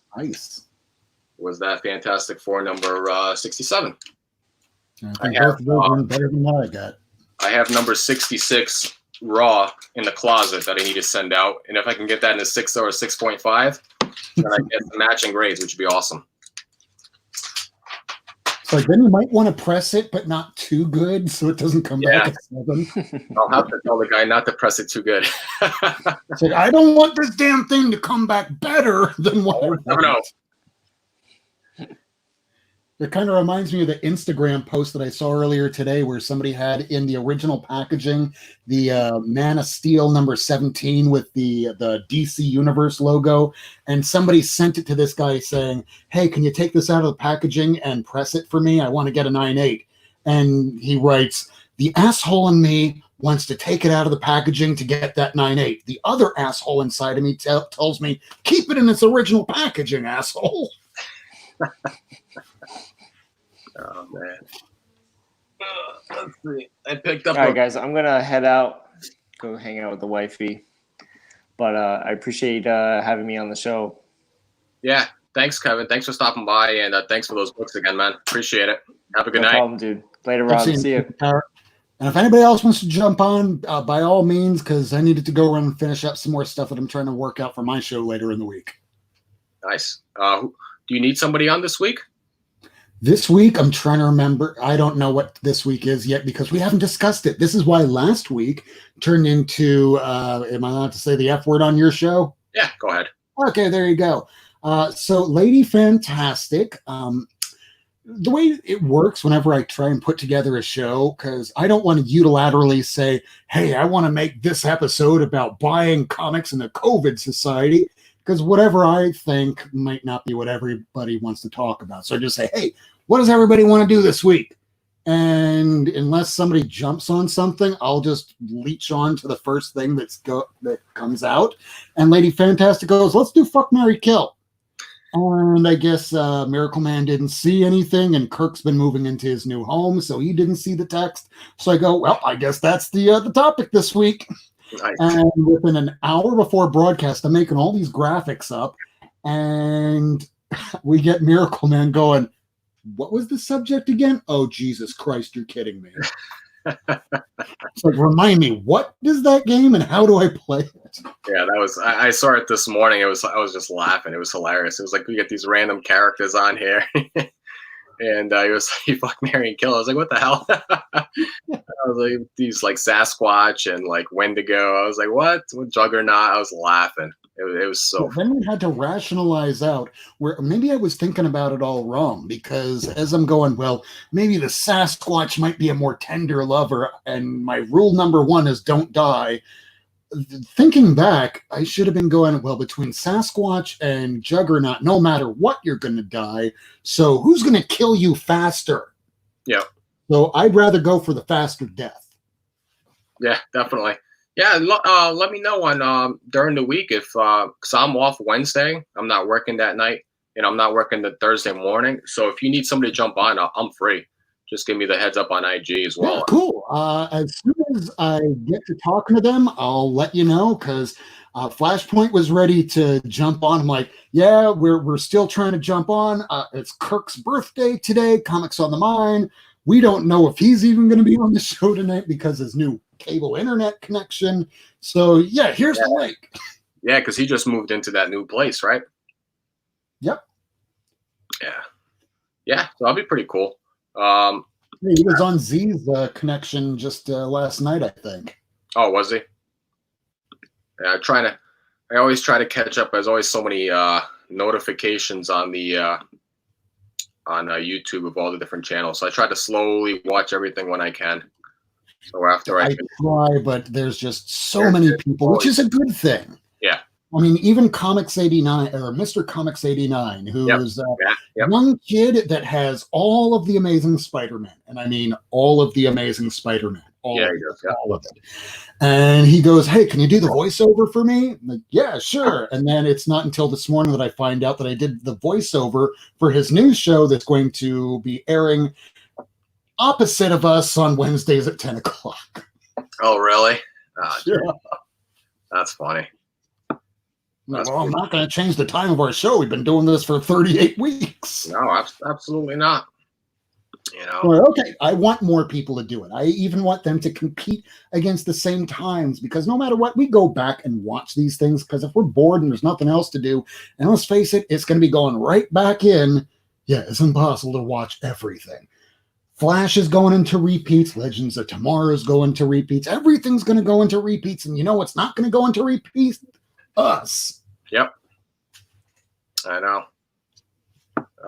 Oh, speaking of which, in Florida, you guys have started easing up your restrictions there. Have you been able to come to the comic shop? Okay, so Ron DeSantis, our ass-licking governor in charge, he's like, okay, I know that the death rate has been going up and we haven't really leveled anything off. We're going to go ahead and loosen up to phase one with the whole state, with the exception being Palm Beach, the northern side, Broward right in between, and us down south in Dade. Anybody down in the Keys, you're free to do whatever the hell you want to do. We just had some young kid get stabbed by his older brother because I guess families driving one another crazy now. Oh, jeez. Don't blame them. But apparently on my birthday, May 18th, we can open back up too. Nice. All right. Not nice, because the death's just going to go up. I'm 40 years old. I vape. I have the lung things that I probably shouldn't do. So I'm predisposed, and I don't have health insurance. So I'm very good doing my depositions with like extra cameras here. Don't send me someplace. I feel like a tribute being offered in the Hunger Games. Yeah, I was just so obviously I'm in Rhode Island. So we were the first state today to open up, what they called phase one, to slowly ease into the reopening of certain businesses and whatnot. So at least here, we've been slowly declining on hospitalizations and cases and whatnot. I've noticed it at the hospital. The amount of patients coming in have been less and less. So maybe it's a good thing. And hopefully, if people still, do the whole social distancing and whatnot. I mean, the thing that people aren't really thinking about is that the whole point of leveling off that flattening the curve is to help basically people like you, people that work in hospitals, so that you aren't flooded where you have to come to the decision of who lives and who dies. Who's more likely to live if I put them on a respirator or intubate them than not? And we don't want anybody that's a human being to have that choice put in front of them, because you're not executioners. You're supposed to uphold a Hippocratic oath. So when I'm seeing we're going to loosen restrictions by first opening up the beaches, and all I can think of is the mayor talking about Jaws. There's no Jaws. Jaws is a myth. Jaws is a legend. Holy shit, people are dying at the beach. That, and I'm so sorry, but people are so dumb. They're so dumb. They think that they know better. They're so dumb. There's something called Dunning-Kruger syndrome. It's somebody of low capacity believing they're of high capacity and then acting as such. Think the president. But it's basically everybody, because no one really is so self-aware that they don't know any better to go, well, I'm probably not going to get it, so I'm not going to wear a mask. And then, boom, Katie Miller has it. And, I'm going to be fine. Then you get it. So this whole, I'm not going to get it because I'm me. You know what? That's what it is. It's the whole selfishness behind it. It's what just spirals out of nowhere. We'll see what happens. Hopefully it continues to stay downward. Like I work in Rhode Island and in Boston, Massachusetts, and there it's a completely different story. It's been completely out of hand there. They're still getting thousands of new cases a day. It's been night and day there, where it was in Rhode Island, where it's much. I feel like they've had it more under control in Rhode Island compared to Massachusetts.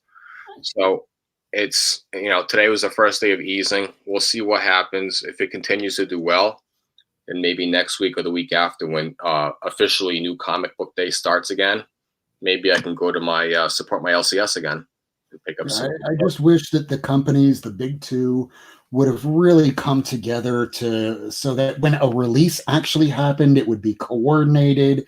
They'd be able to have a Marvel DC crossover to excite fans, to bring them back into the shop. And instead it looks like, hey, May 18th, you should be excited because at least we're giving you new comic books, you filthy animals. Yeah, exactly. Well, that doesn't make me feel excited to come back. The new issue of Flash, issue 753, came out this week. I can't wait to get to the shop to get what the fuck's going on in issue 753. Yeah, like anybody. Yeah, exactly. Nobody can get the books. It's like, well, I don't understand why people are releasing new comics right now. It's, if only the two big companies like Midtown and DCBS are distributing books through DC, why bother at all?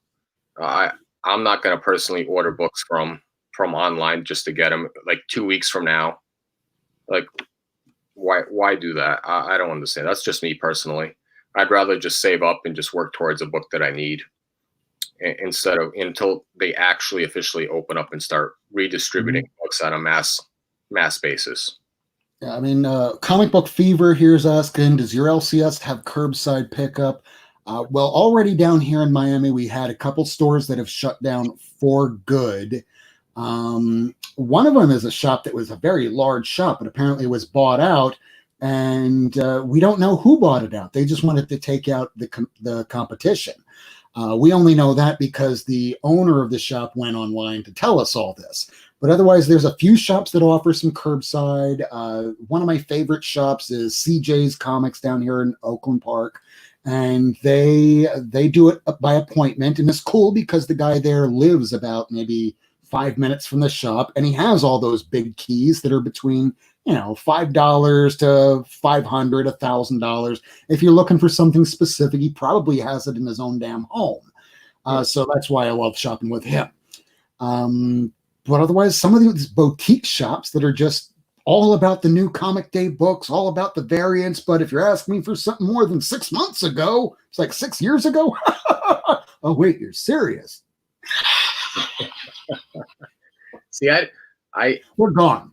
I personally don't know if my if here in Rhode Island they're actually doing curbside pickup, or at my actual LCS where I have my poll and everything has curbside pick. They probably do. I haven't contacted them since they closed the small businesses here. I guess I could ask him, but I personally don't want to go there because I don't want to put him at risk of catching anything, because I'm basically day in and out taking care of patients with COVID. Oh, God, and even though I'm not, symptomatic, I could be asymptomatic and spreading it. Who knows? I just don't want to risk that nonsense because they're not testing me as a healthcare worker regularly. I have not been tested once since this has started.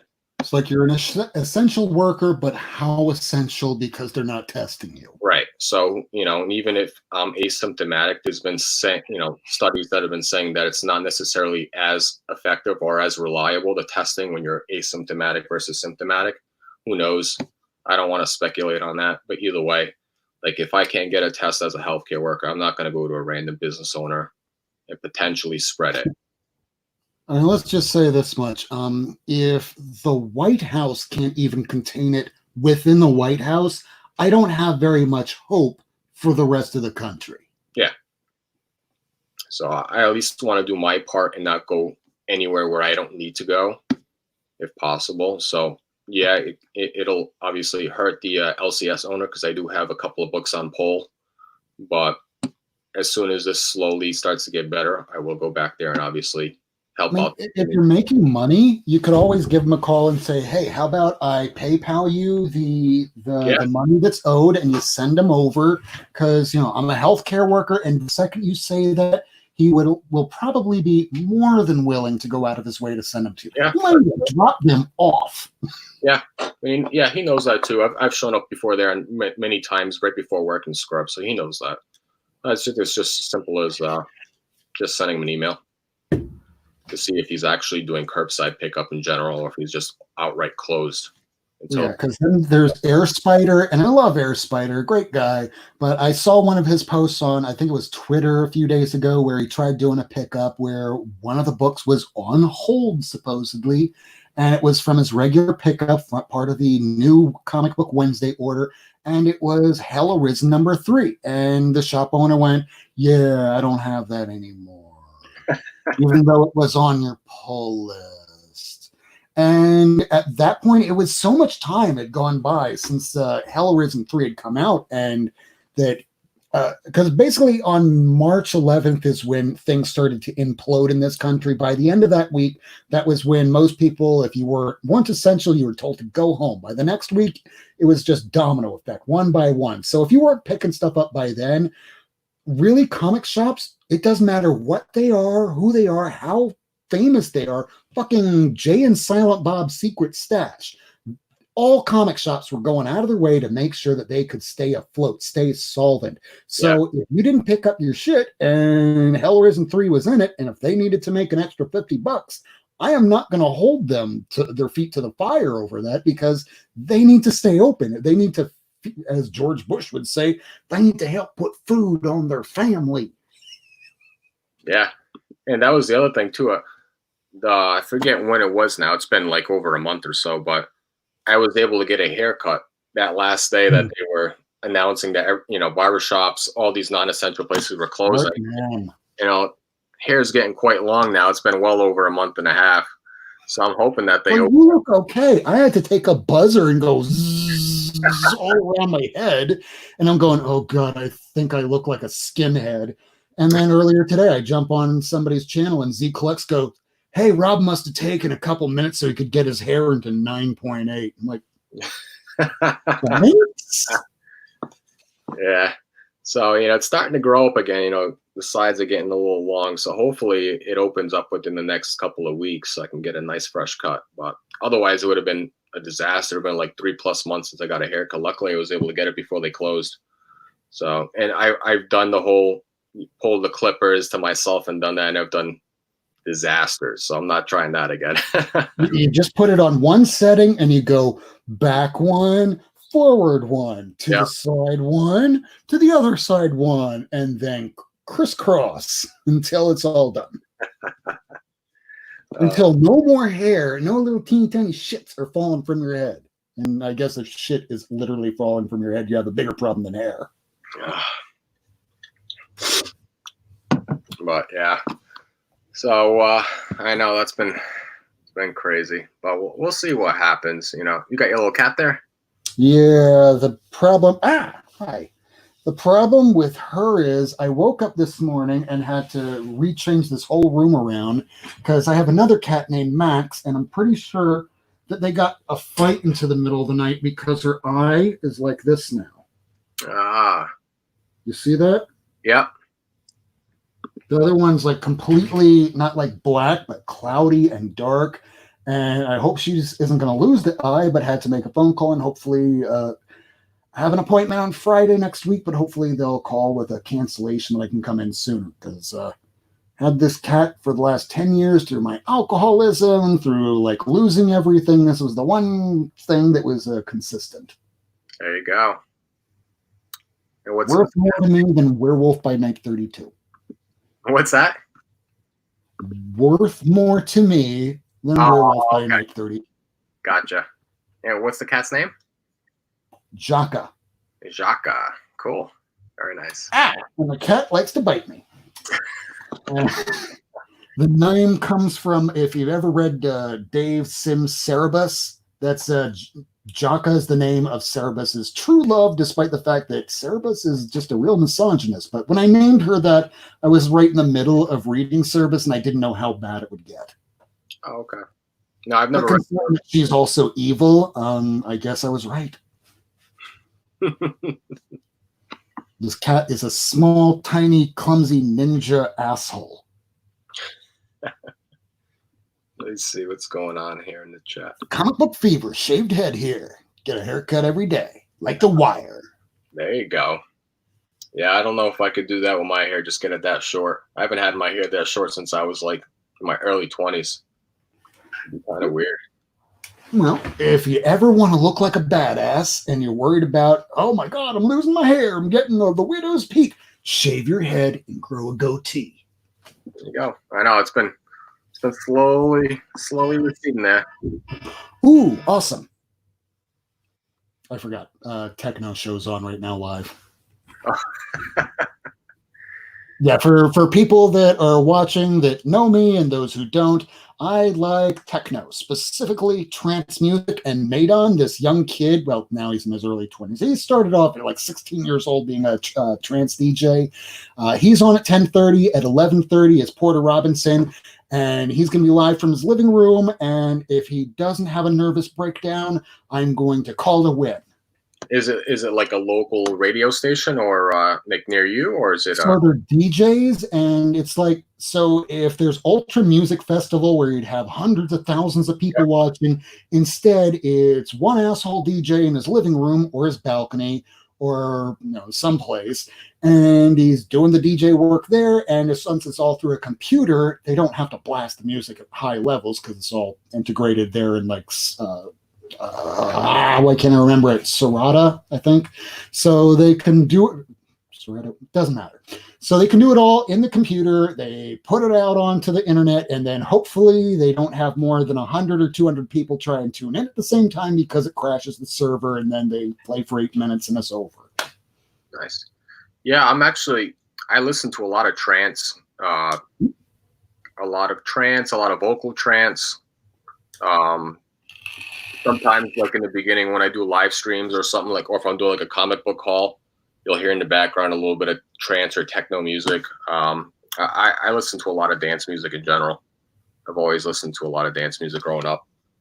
Every week I go on to mixing.dj, and there's like at least 3 to 5 broadcasts I try and get every week. Armin van Buren, every week, a State of Trance. Marcus Schultz, because he's local here in Miami. He's the guy that likes to play right on his goddamn condo patio to hundreds of people on their boats as they start congregating closer and closer to his condo.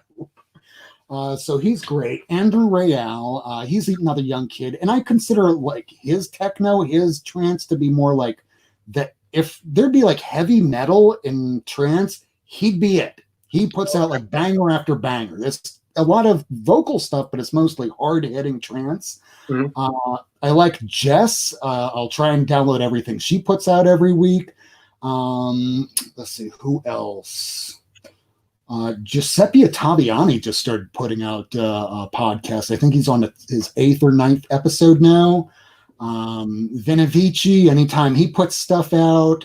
Ben Gold, all the time. He just put something out recently. Cosmic Gate. And now I'm just shouting out everybody I love. Yeah, I do listen to a lot of Armin van Buren, a lot on the State of Trance podcast. I listen to a lot of on Spotify. Marcus Schultz. I did listen to a lot of Avicii when he was out there. Who else? There's a lot of, Jesus, so many good trance DJs. I just can't think of any right now. Barry Corsten. Yep, Barry Corsten's another good one. Tiesto. Who else? There's just so many good ones out there. But to be all honest, when I heard that Avicii died because he died by suicide, for those that don't know, I actually thought it would have been Porter Robinson that would have gone that way. And I'm glad that he didn't, and I'm glad he's still around, because there's certain musicians you just kind of get a feeling for, like Blue October. That's a rock group, a little bit more folksy. But the lead singer of that group, great band, great songs, but I swear to God, the guy looks like he's going to kill himself every time I see him. Who else do I listen? Oh, I listen to a lot of Calvin Harris, Zed. I call him more a producer. Yep. He's a just press play DJ. Who else? Geez. Oh, Martin Garrix. Oh, he's another kid.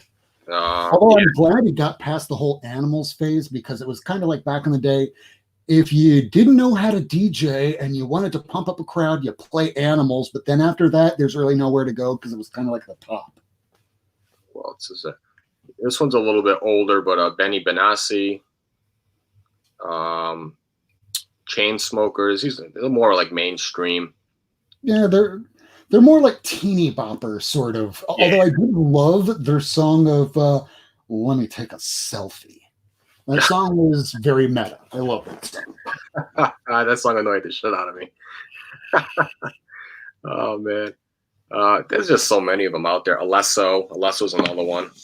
Yep, part of the Swedish House Mafia. Part of the Swedish before they broke up. Yep. Yeah, there's just so many of them out there. But yeah, that's usually my go-to when I want to relax, hang out, or I want to go for a nice little drive. Here's a good thing. If you have Netflix, and I'm sure you do, there's the Steve Aoki documentary. And most of the documentaries you'll watch about techno people, they're pretty boring. It's just yeah, it's 3 o'clock in the morning. And I'm about to start my set now. And I did a lot of drugs and my face is melting. Boring stuff when it's the same thing over and over. It's like anime. If it's your first time watching, it's like, wow, this is great. If you're watching it for a year, you go, wow, I've been watching like 10 different series and they're the same series. When I'm watching a lot of techno, I notice the same thing with that. But I'm watching Steve Aoki's documentary, and within the first 5 minutes, you find out that his father created Benihana. So he's living under the shadow of his father, trying to just be better, trying as hard as he can to live up to his father's name, not realizing all the while that anybody under the age of 21 knows who Steve Aoki is. They go, Benihana, isn't that fucking restaurant that might have burnt down across the street from us at one time back in the 80s?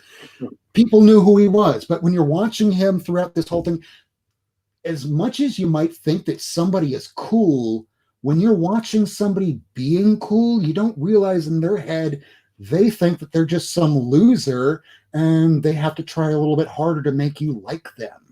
And you're going, wow, you're psychologically seeing this person falling apart before your eyes, going, all right, I need people to like me. Here's a giant cake. Scream more, scream my name. Here's a cake. And now I'm going to back dive into the audience like, dude, no, don't do that. Why? This isn't a heavy metal concert. They're not going to catch you. Why? Haven't you? No, actually, go right ahead. Go and do that. So he goes and back dives into the audience, and the crowd parts like the Red Sea. And he almost breaks his goddamn spine. So, yeah, that was one of the better documentaries. Oh, man, where we at? Let's see. Mother Nature did have to work for me. Yeah, we kind of got off way off the roads. It happens. We were talking about something cool, you know, a little different than the comics. We can just easily venture out. Yeah, that's why whenever I'm doing my new comic book day books, I pick out my favorite song that came out over the course of that week. Yeah, I like that.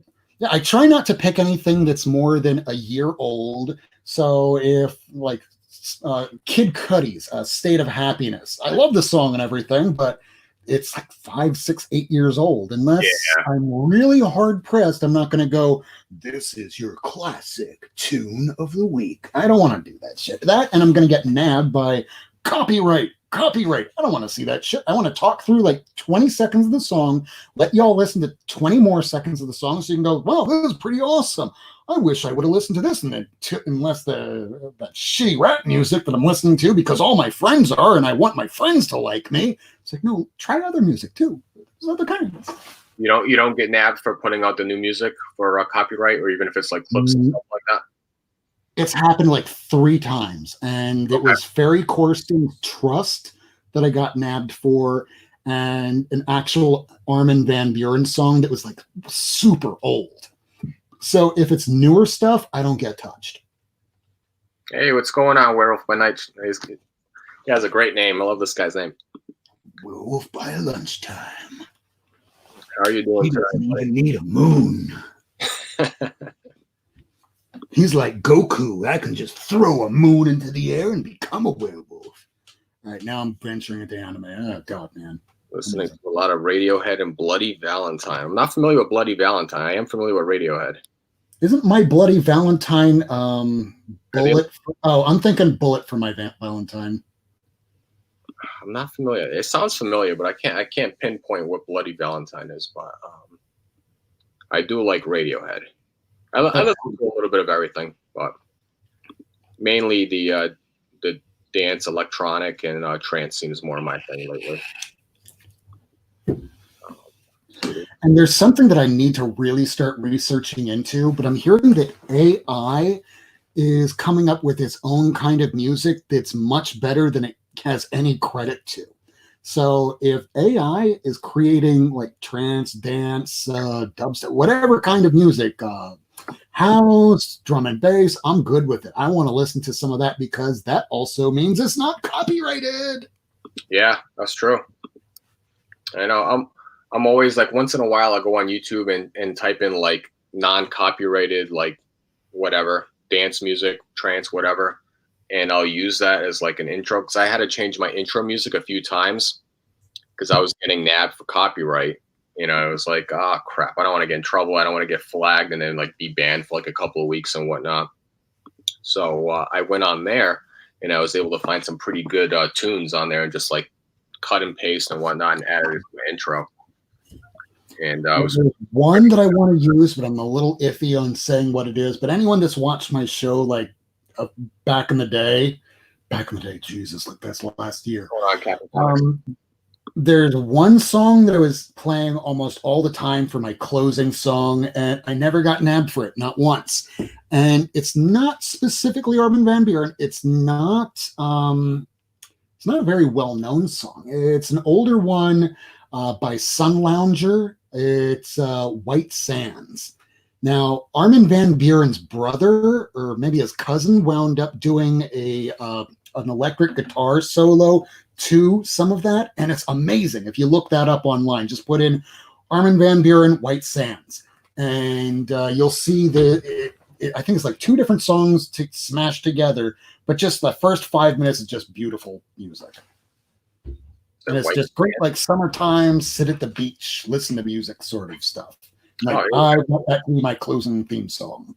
Yep, I found it right here. All right, perfect. I'll have to check that out.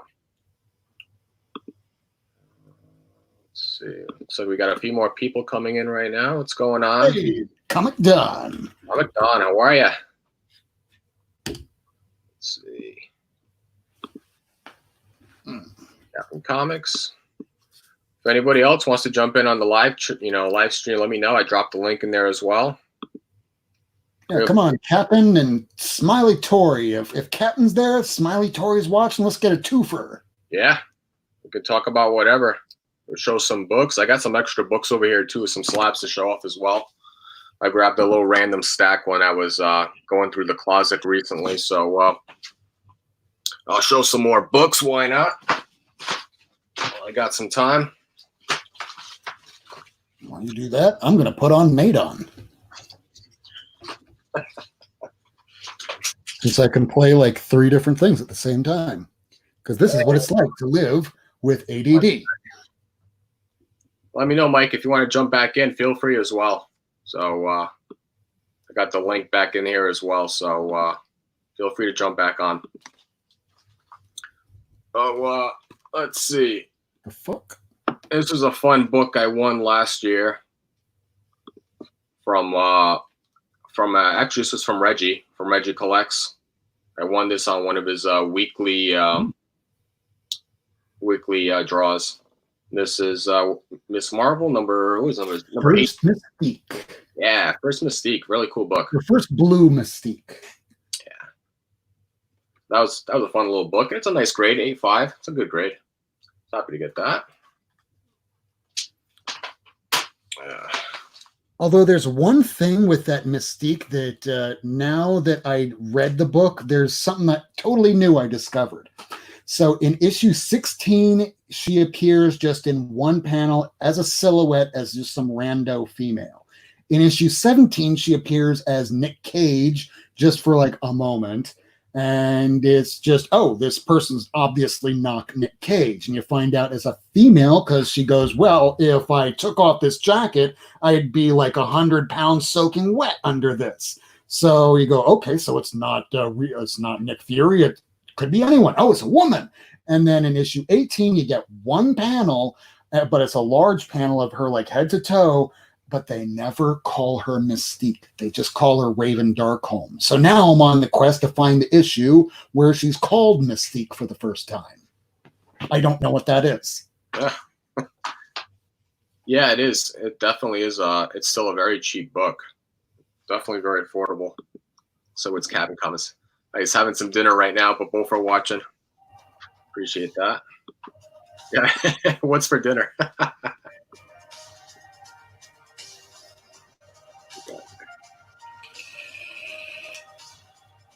Looks like Mike's trying to jump on.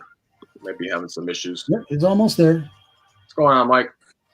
Not much. Sorry, I'm using my phone, so I'm going to mute myself because apparently now StreamYard wants to make this stupid clicking noise. So I'll chime in when I can. Sounds good. Yeah, we got to make sure that when he wants to fully start this up, that all right. So I learned from last night, White Whale Comics on one of our group chats. He's been looking for a webcam, a 1080 webcam to be doing these kind of broadcasts. And what I didn't realize is that apparently everybody needs these cameras, and no one can find like a Logitech C930E or a Logitech C922 or anything. And if you are finding it, like a Logitech C930E, like what I use, you used to be able to get them for $89.99 refurbished, and now you could only get like the 120 for sale at regular retail price. And you go on eBay because everybody's sold out. You can find them, but they're like $40 above retail. I've been looking. I actually wanted to ask a few people in the community because I know you specifically when you do your Wednesday Not Near Mint channel, you'll do the books from your briefcase. You'll talk. You have the multiple camera setups. I was like wondering how to set that up on my channel when I go live, so I can just like, So talk. Yeah, like that. What you doing right there? all right. So when it comes to having multiple cameras, the cool thing about doing it with StreamYard is that when you go down there, and you can do it with me now, you click on that camera mic and you click on camera. And if you have more than one camera selected, it'll be like your regular FaceTime HD camera that's built into your laptop or your Mac Air, whatever the hell you're using. And then if you have a secondary camera, you can select that, like this Logitech C930E camera 2. And if I want to jump to another one, I just select that one, and then I'm back to my other camera looking at this one. So the other thing to keep in mind when you're thinking about these cameras, it doesn't matter how great a camera that you have, because I have another one in the other room that's like a $5,000 Canon that I use for video depositions. It doesn't matter which one I hook up, because we're streaming live. 1080 means nothing. They downgrade all of our streaming to 720p. Yep. So no matter what, you're not going to get that high definition that we want to get from the cameras. But when we're doing this straight through like OBS, yeah, we can get that really high grade for uploads later on. But for streaming, yeah, it's not happening. And especially considering everybody right now is streaming at the same time. Yep.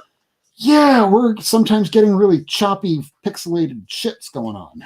Right, Flashpoint? Yeah, that's Yes, sir. I've always had that. I never had that issue when going live on StreamYard where it's been like choppy going through. But I know obviously, it's a Saturday night. A lot of people are using StreamYard. A lot of people are, broadcasting. So I can definitely see that. I've tried downloading OBS and doing it on my computer, but I could not figure out how to go live with it. I came close. And I've had it, with the cameras. I've had multiple setups, the backdrops and whatnot. Okay, here's the question. Are you using a Mac or a PC with OBS? I'm using a Mac. Okay, so you're having the same problem I am. Here's what you do right after we get off this stream. I want you to write this down. I show you. I as in the letter I, show, and then the letter U. Type that into YouTube and put I show you for Mac OBS, and it'll walk you through about 1:30 or a 2-minute video on how to install that for OBS, because without it, if you're using OBS and you're playing a video off the internet, all you're going to be doing is talking through a silent video. Or alternatively, you'll be talking, you'll play the video and the video is crystal clear. Mm-hmm. So I show you integrates that all together on your Mac. So that way it all kind of synchronizes. But when you're doing it through StreamYard, that's a different story, because OBS and StreamYard on a Mac are not compatible. Yeah, I've gotten that whole point where like you can add the different setup on there where you can go online and share screen like you do on StreamYard. But the only thing I could not figure out is how to go live. And so I'm going to do that after. That is the other thing. I show you if you're using like a secondary. So here we go. So I have this microphone right here. And when I was talking, you'll notice that when I'm talking to you live on StreamYard, it should pretty much sync up, right? When I was doing this on OBS, it was off by 3 seconds. I felt like a 1960s, 1970s Hong Kong kung fu movie. So when I put I Show You on there, it synced everything up. It took me about 187 tries before I finally got that information. I almost gave up in late June, early July last year because I was coming up to the same problems. And once I got past that I Show You, it was, I can't say smooth sailing, but smoother sailing. Yeah, I'm gonna have to try that out. I was working on it for a couple of hours, and I got to that point where I was doing multiple screens in there, different, whatnot, outside of having a separate camera. I just, once I got stuck at that point where I could not like configure it to like YouTube, I gave up. So I'll do that after when I get some time, is go to the I Show You and then try to figure it out from there. Yeah, So it's a free program that you can download, but to install it correctly, don't listen to me because I did that like almost a year ago now. I don't remember how to specifically do it, but I just followed the step-by-step procedure on there and it worked just fine. yeah, I'll have to do that when I get a chance. And then if you're still using OBS, because I just completely gave up on OBS since I'm always doing shared broadcasts with, if I'm just talking to myself, I get bored after 8 minutes and I probably would have given up long ago. But OBS, if you're just doing it for yourself to do edited videos, you can do some really awesome stuff.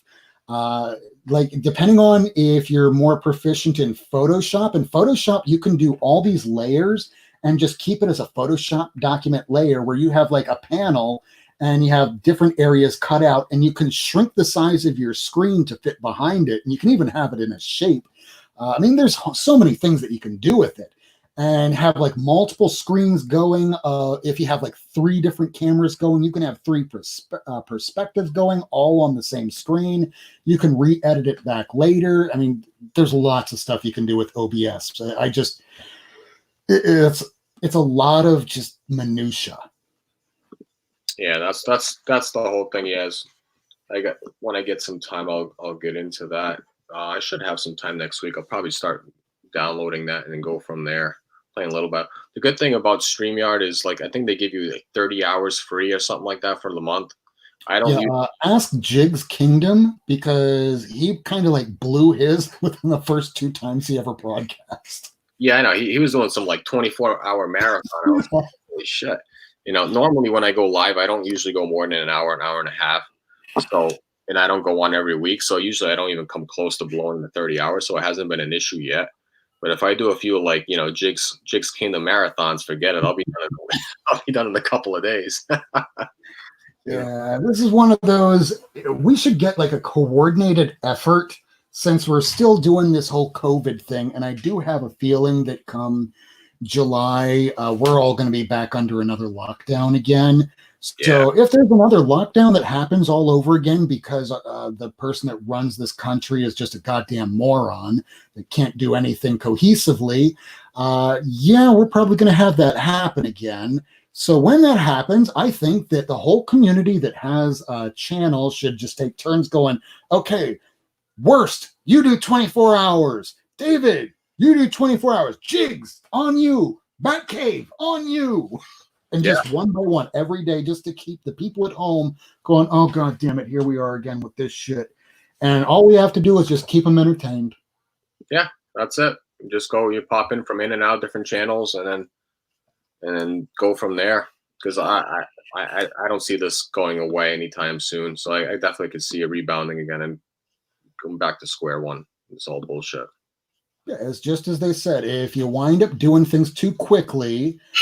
Okay, so here's the way that I usually put things when in my line of work for my job as a court reporter, where most of my job is to observe. When I rush, I make mistakes. When I'm angry, I rush and make mistakes. And when you're angry and you're rushing, you make bad decisions. So basing that observation on what's going on right now, they're doing things too quickly, they're rushing things too much, and they're just going to make things worse steps where they're going to have to go, okay, we're going to restart. It's kind of like, okay, the Nintendo game from 1988 just froze. Okay, let's take it out. Let's blow the cartridge, put it back in. They're going to have to blow the cartridge of the country and go, okay, we piecemealed everything. California's doing it here. Maybe Miami's doing a little bit here. New York's over here doing this. Middle of the country ain't doing shit. They're going to have to go, okay, countrywide, I'm sorry we're doing this. But what about my constitutional right? Fuck you, it's a pandemic. We don't want your grandma to die, or you. You're 40. But I'm young. Fuck you, you're 40. Oh, wait, you're 38? Yeah, you can die too. So it's going to happen again. So we're just going to have to try and maintain our spirits, realize that, just as I said earlier in the broadcast, that one day today is going to be 20 years ago. So as long as you keep living, don't look for reasons to die, because this isn't the end of the world for the most part. Unless there's a hurricane coming and there's a nuclear device coming towards your immediate vicinity, the world's not going to end tomorrow. Yeah. I was just realizing that I forgot that Werewolf by Lunchtime's in Australia. So he's like hours ahead of us. I was going to ask him, how is it going out there in Australia? I think it's not on fire anymore. There you go. Which is a start, and I can't believe that Australia was on fire at the beginning of this year. That's crazy. I mean, we're not talking about a portion of Australia. We're talking about the entire country was on fire. Yeah, that's crazy. I just can't believe that. I was there just a few years ago too. I went there. I went to Australia and New Zealand for me and my wife's honeymoon. Oh, nice! Had a blast. It was such an awesome time. When you were in Australia, did you go to Perth or whereabouts? So I was in. Let's see. I was there for about a week. I was there in Sydney for a few days. Then I flew up north to what's that city up there? I can't think of it now. Near the Great Barrier Reef, one of the big cities over there. Spent a little bit of time there. Then I went back down to Melbourne before I ended up going over to New Zealand, and I spent another week there before I went back home. Did some time up on the North Island and then the South Island. Damn, had a fun time. Spent a lot more time than I did. Yeah, definitely go back there if I had a chance.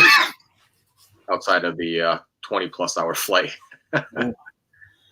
Yeah, that was the one thing I did not miss about going to those countries. The only reason I went there was because I was working for a place called Swiss Watch International, and I didn't see much more of Perth or Sydney than getting to the airport, being in a hotel room, and being in a convention center, and being on the highway. That's all I saw.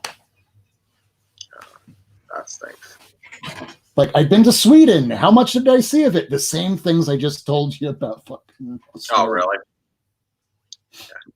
That's going to be my next trip, is going back over to Europe hopefully next year. Go back over to Switzerland if I'm lucky. Oh, ticket prices should be cheap. Yeah. Sure. Hopefully it still stays cheap. Want to go back there and take the little guy over there, so hopefully he can enjoy it.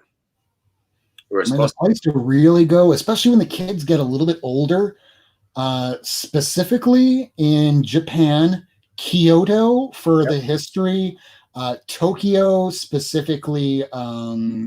What's the place I'm thinking of? Shibuya. Because the fashion district, the electronics, and the people there are the craziest on earth.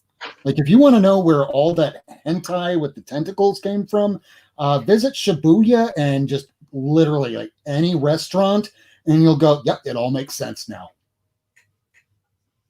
Oh, that's pretty good. Wow, look at that. One case in the last 10 days. Damn, nice. That's amazing. Wow. But to be fair, it's not like in Australia. I mean, okay, Sydney's a lot more closer together as a major city, but most of Australia looks like Utah, like Arkansas, like any Midwestern state where there's not like large concentrations of people all lumped together, like downtown Miami, like Manhattan, like Jersey City. That's true.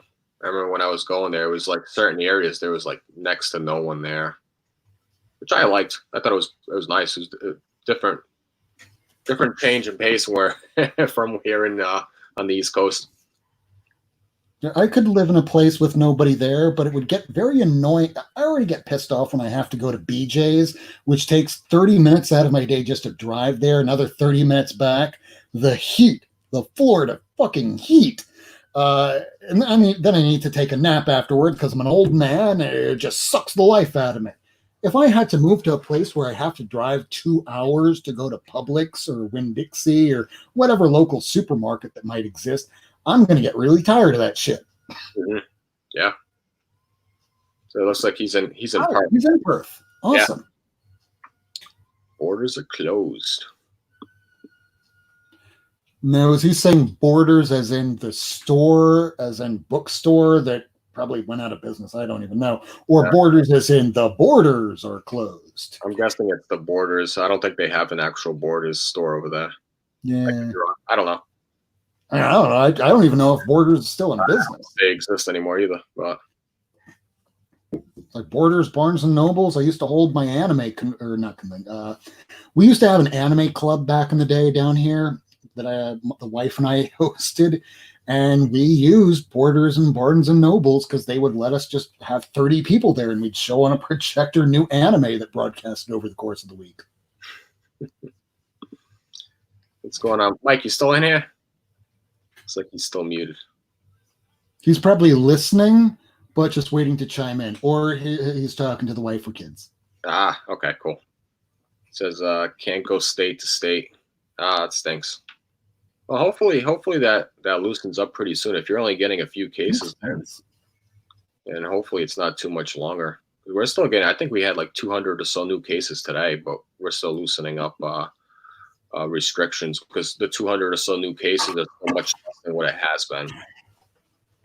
Yeah, I figure no matter what, because of just the piss poor management that we've had here in the country, it is not really a question of if we're going to get it, it's when.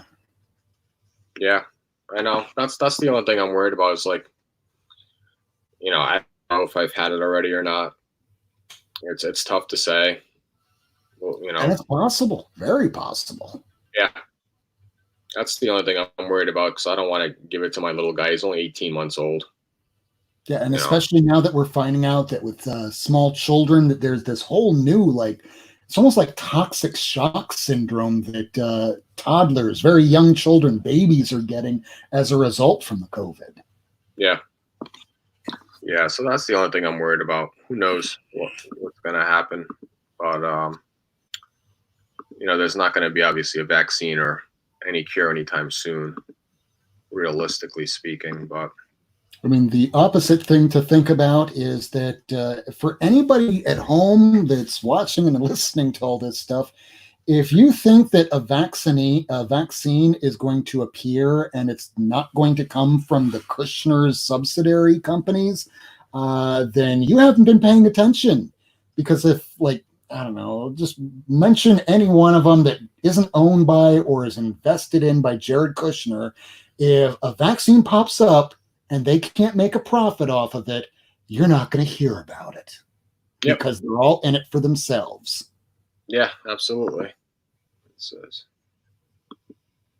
Yeah, it says his parents are in London and they're in their 70s. Yeah, definitely. Yeah, it's definitely very weird. Yeah. And for him right now, it's already Mother's Day, and none of us can really visit our mothers for those that have them still with us. Yep.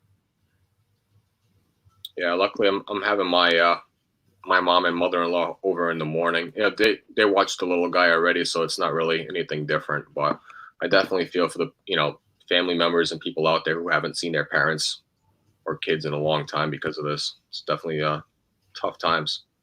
And considering that I'm in the field that I'm in, I'm glad that you are happily married with kids and not going through a divorce with kids, because that is pretty much the only jobs I get during the course of a week. Emergency hearings of my husband or my wife is a nurse and they have 80% custody and I want 100% custody until this whole thing's taken. And I put it this way. When somebody asks me, so when you're watching this, when a husband's getting divorced or a wife's getting divorced, who's the good guy? For both villains.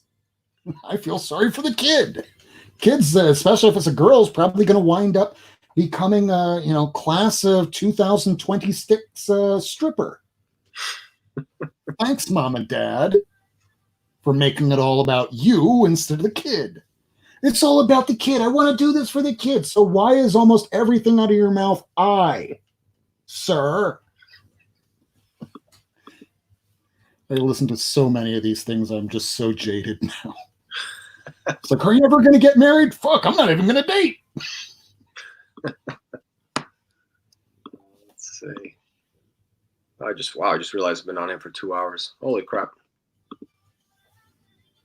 Time flies. Well, Porter Robinson goes on in 27 minutes. He goes on at 11:33 Eastern time. Yep, I'm here on the Eastern time. Yep. All right. And he will be on secretskyfest.com. Sky with a Y, not I. It's not that douchey. Secret, you said Skyfest? Yeah, secretskyfest.com. And sadly enough, just because I'm old and I don't listen to a lot of the newer ones, the only two people from this entire lineup that I knew was Madon and Porter Robinson.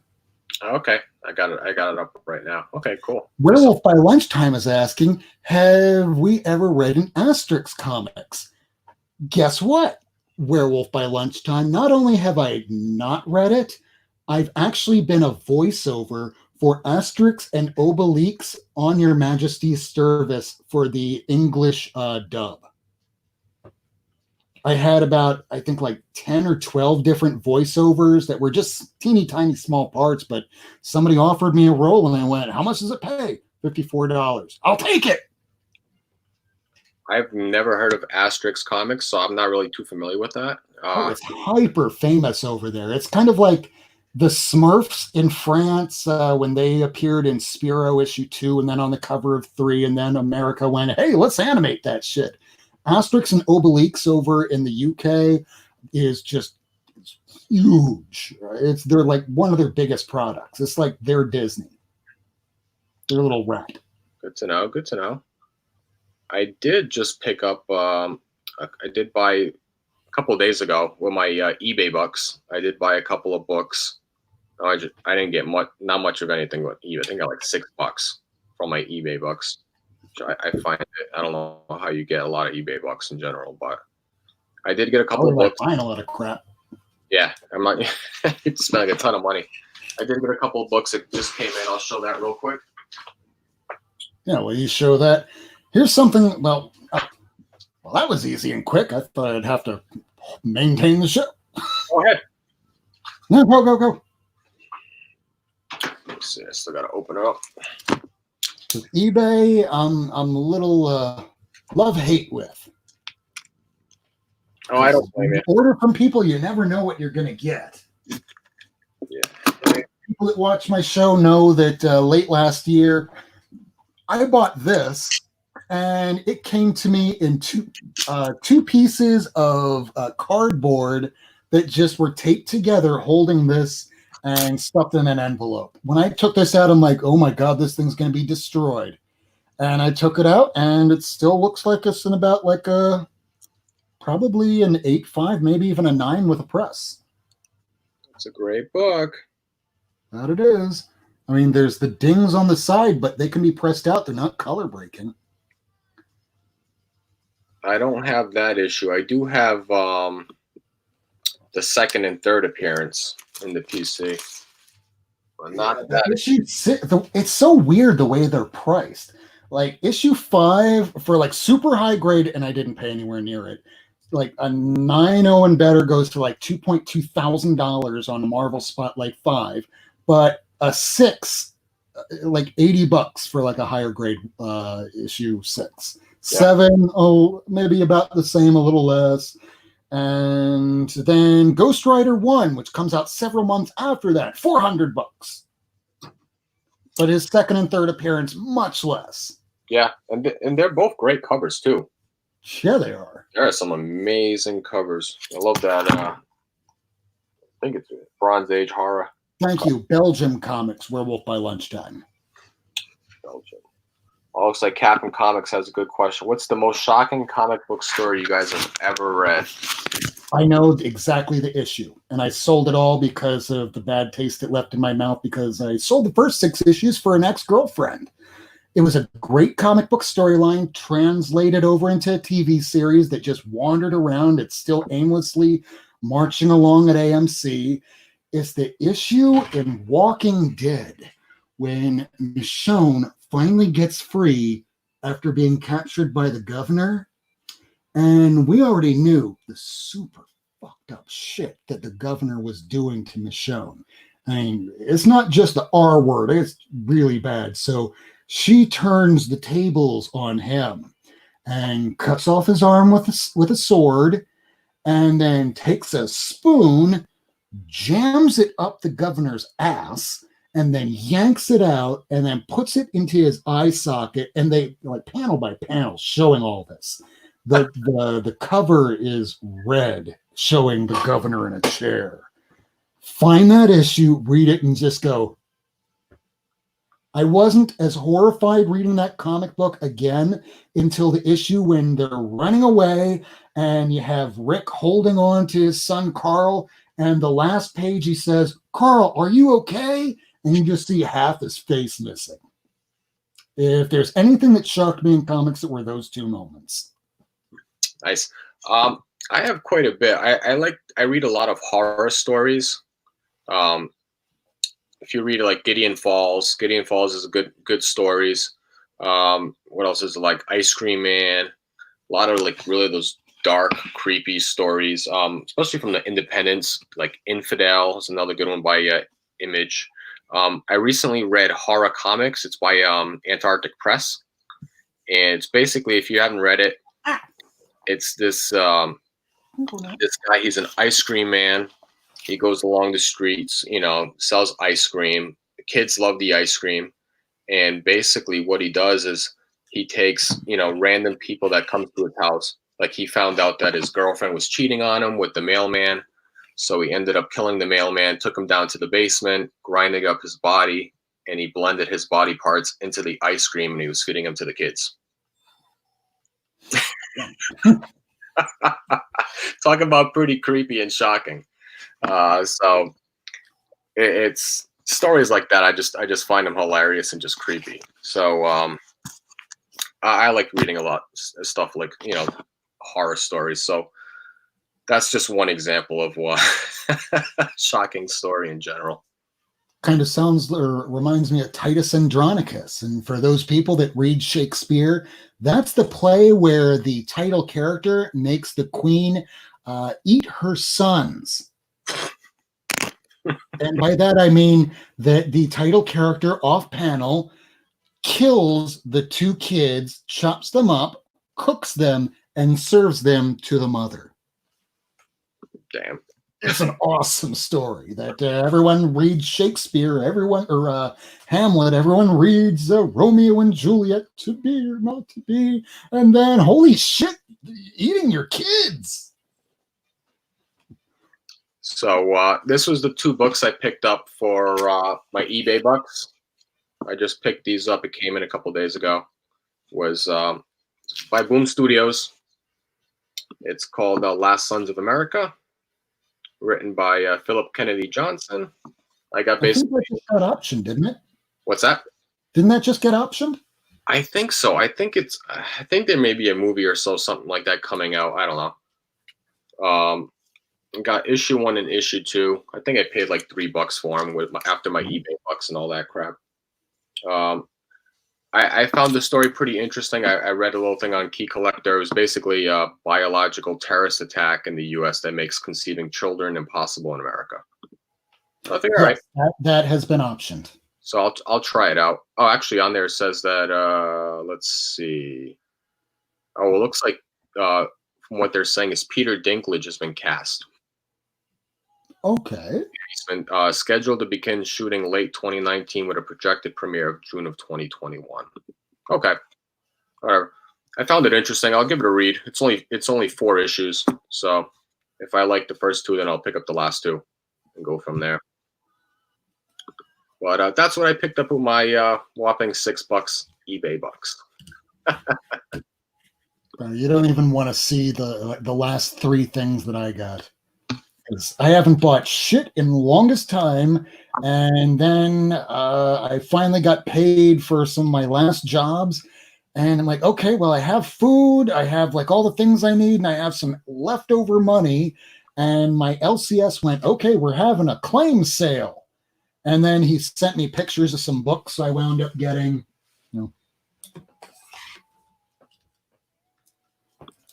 the first appearance of Bullseye that you can see right back here. Oh, nice. The first appearance of Cable. And last but not least, where'd it go? Ah, here it is. Oh, there you go. Yep, first Deadpool. Everything for just shy of 300. I'm like, okay, I probably shouldn't be spending money right now, but oh my God, that's a great price. Yes, I'll get it. That's definitely a really good price. Yeah, so when I get some time tomorrow, these will be the first books I read. I haven't had a chance to read any comics in the last couple of weeks with work, but when I give those 2 a read, when I get a chance, hopefully tomorrow. I'm still right in the middle of crap. I just got the tape on the back of this book. There we go. So still reading in the middle of X-Men number 9. Oh, okay. Still reading Hellions number 1. That's next up. Followed by Wolverine number 2. The X4 or Fantastic Four X-Men. I think there's issue 3. Star issue 3. And Avengers of the Wastelands. And then Avengers. And hey, I'm caught up. Then I'm ready for New Comic Wednesday whenever it happens. Nice. How was the Avengers of the Wasteland? I heard it was a pretty good read, but not a lot of people were getting it. I really liked it. Yeah. I mean, I don't think it's ultimately going to go anywhere. And even if it does, it might be like 1 or 2 characters that wind up getting any kind of prominence that might figure in 2, 3, 5 years from now. But as a story in and of itself, it's good. It's solid. It's fun. It has Danny Cage, the daughter of Luke Cage and Alias. Jessica Jones. So she winds up in Old Man Quill in issue 11, picking up Thor's hammer, and she becomes fucking Thor. So that's awesome. Cool. You wind up having like legacy characters, but they're in like a wasteland, Mad Max, apocalyptic future, and they're just trying to survive like Fist of the North Star. It's good, it's fun, but I don't expect any kind of continuity to come out of it. But for what it is, I enjoy it. Yeah, that's good. Yeah, it sounded like a pretty good read. I just hadn't had a chance to pick it up. Wasn't sure if anybody was reading it, so that's good. It's good. I'll check that out. At least that's been one of the good things with not having New Comic Book Days. I can actually catch up on some reading from previous New Comic Book Day weeks where I've just been like swamped with so many books picking up. So that's from all the Spider-Man titles that were coming out. I'd say like forget all the Nick Spencer shit and read what Chip Zdarsky was doing on Spectacular Spider-Man. Because in his run, when they jumped it back to like I think issue 306 or whatever, that's when he went, okay, Jonah, you know what? I can't keep doing this anymore. I'm Peter Parker, okay? I've been this person for all these years. I've got to go save lives now, so I'll be back in a little while, okay? And you're just, did that just happen? Is that a throwaway moment?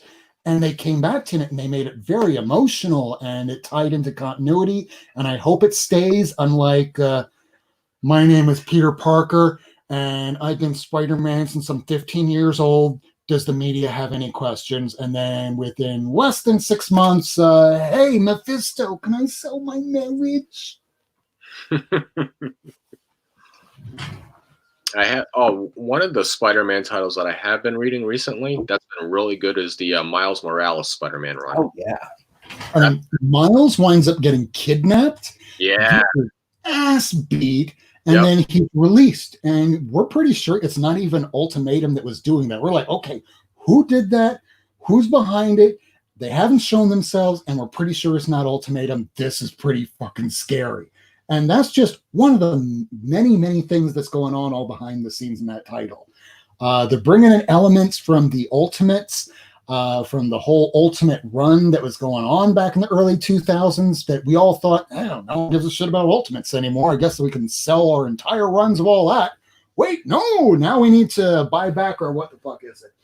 Yeah. Ultimate Spider-Man 33, because Ultimate Venom's now figuring into fucking Null, and the current run on Thor, because now we're having this shit, it's Absolute Carnage, where, hey, we found this from a different universe, and I'm the maker. I was from that other universe, and this is the Venom from that universe. And it caused like $1 book to spike. So, okay, I guess the Ultimates universe is still figuring it. Just ask the Marvel Zombie people. Yeah, that's been such a good run. And then, like, what is it? His uncle's also a villain. He's doing some like petty crimes. And well, he's trying to be a good guy. He's trying to follow in the footsteps of his nephew, but he's just so entrenched into the underworld that if he wants to keep functioning, it's like being a drug addict. That if you want to keep getting that high of being the super villain with a super cool suit that costs a couple $1 million, you're going to have to pull off some jobs for us. Mm-hmm. It's like, but my nephew, Spider-Man, we don't care. In fact, go take out your nephew. But, no buts. We have your balls. And it's good. I like Miles Morales better than Peter Parker currently as it's being written. Yep. Yeah, I like that. And then it's way better than the current Amazing Spider-Man run, which has been lately. It's been terrible. That hasn't. I did a Craven storyline that lasted 7 months, and then made like middle issues in between it, like the .1s. They were bringing that shit back. Oh, instead of .1s, it was .mu. Whatever the fuck that means. I didn't get that at all. I didn't know why they did that. That was just. And they all did it so that they could have Craven kill himself again and make his clone the new Craven, so you have a younger Craven. Yeah. Okay. I was liking what they were doing with the whole Kindred thing, and then they were dragging it out so far that I got like completely lost, and I was just like, I'm all set. Okay, so they were going to do something. I just finished the latest issue, which is this. We're on now the 42nd issue, and there hasn't been a big throwdown balls to the wall fight between Kindred and Peter at all. All we've gotten is hints of who it may or may not be, he or she. We're getting little bits of, well, this person's Mr. Toxic Masculinity. So I'm going, that kind of sounds like how Maria talks. Little Maria that was the girlfriend of Superior Spider-Man. So I'm going, it could be Maria. I mean, after all, they made Echo into Ronin at first before Ronin was Hawkeye. So yeah, sure, you can have the little midget, or I'm sorry, small person girl be Kindred. But then it seems like it's a lot more tied to Peter, so maybe it's the Gwen Stacy clone. But we don't know because it's 42 issues in and they haven't answered it. I know. And the character was introduced in issue 2 or issue 3? Yeah, it's been since the beginning, like the Free Comic Day shit. It's been dragging out. We just want to find out who it is. Are they going to, release it in issue 50? This is worse than. Oh, damn it, I put it back. This is worse than Hobgoblin. But Hobgoblin, at least they had a good excuse because they had like 3 or 4 different teams working on the character. And Roger Stern left, so then they go, okay, it's not Robbie Kingston, it's going to be, who was it, Ned Leeds. So things were changing constantly, but not here. Here they had something linear and they still fucked it up. Yeah, I don't know. Just crazy. I just don't understand all these different Spider-Man issues and titles, and they just drag it out. It's just so We frustrating. can blame most of this on Brian Michael Bendis, which isn't to say that he's a bad writer, a bad creator, or any of that, because he usually writes pretty well back in the day. But he started the decompressed storyline, the right for the graphic novel. Forget the individual issues. We're writing this so that we can sell this in a trade for a collected 4 to 6 issues. But he started going, well, how about we make it 6? And then we can make, instead of having it page by page, we can have a 2-page layout and pay the artist like half as much. And Stanley goes, I love you. You're saving me money. And I love money. There's nothing I love more than money. And that's how we got to today's decompressed storylines instead of one and dones, 2-parters, no more of that shit, right to the graphic novel. Yep. Yeah, I know. And that's one thing I don't do is I don't buy graphic novels. I don't buy trade paperbacks. I like to buy just the issues, and then if it's a good read, it's great. I continue with it. Otherwise I just don't. I don't want to buy the whole graphic novel nonsense. It's just not for me. That's just me. Although it has been fairly recent in recent years that some of these graphic novels that came out back in the 80s and 90s and shit, even some of the ones in early 2000s, that those are going for money now because they're OOP, out of print. Like there's some of these, here's a good example. Spider-Man Torment, the first graphic novel, first print goes for about $300 in high grade just because the print run's so low. Why was the print run so low? Because they printed like 6 million copies of the motherfucker. It's like, why do we need to reprint something that there's millions out there? For the completists that want the whole story. Okay, fine, we'll print like 3,000 of them. And most people just destroyed them all to shit. Yeah, do you have a lot of graphic novels or any trade paperbacks in your collection? I strangely enough do, and most of them are from the 80s and 90s, because back when I was a kid, it's not like I was able to go and pick up new issues every single week, because I didn't have allowances. Back in the 80s were like $5 a week. And even when books are like $1.25 or $2 or so, that's still not a lot to be able to get. So it wasn't until like the mid 90s, later 90s that I was able to get books every single week. But I'd have people going, well, Rob gets sick a lot, or he's injured, or he's dead, and he just came back again. So let's go to the comic shop and just buy up like a bunch of these graphic novels and just give it to him to read in the hospital.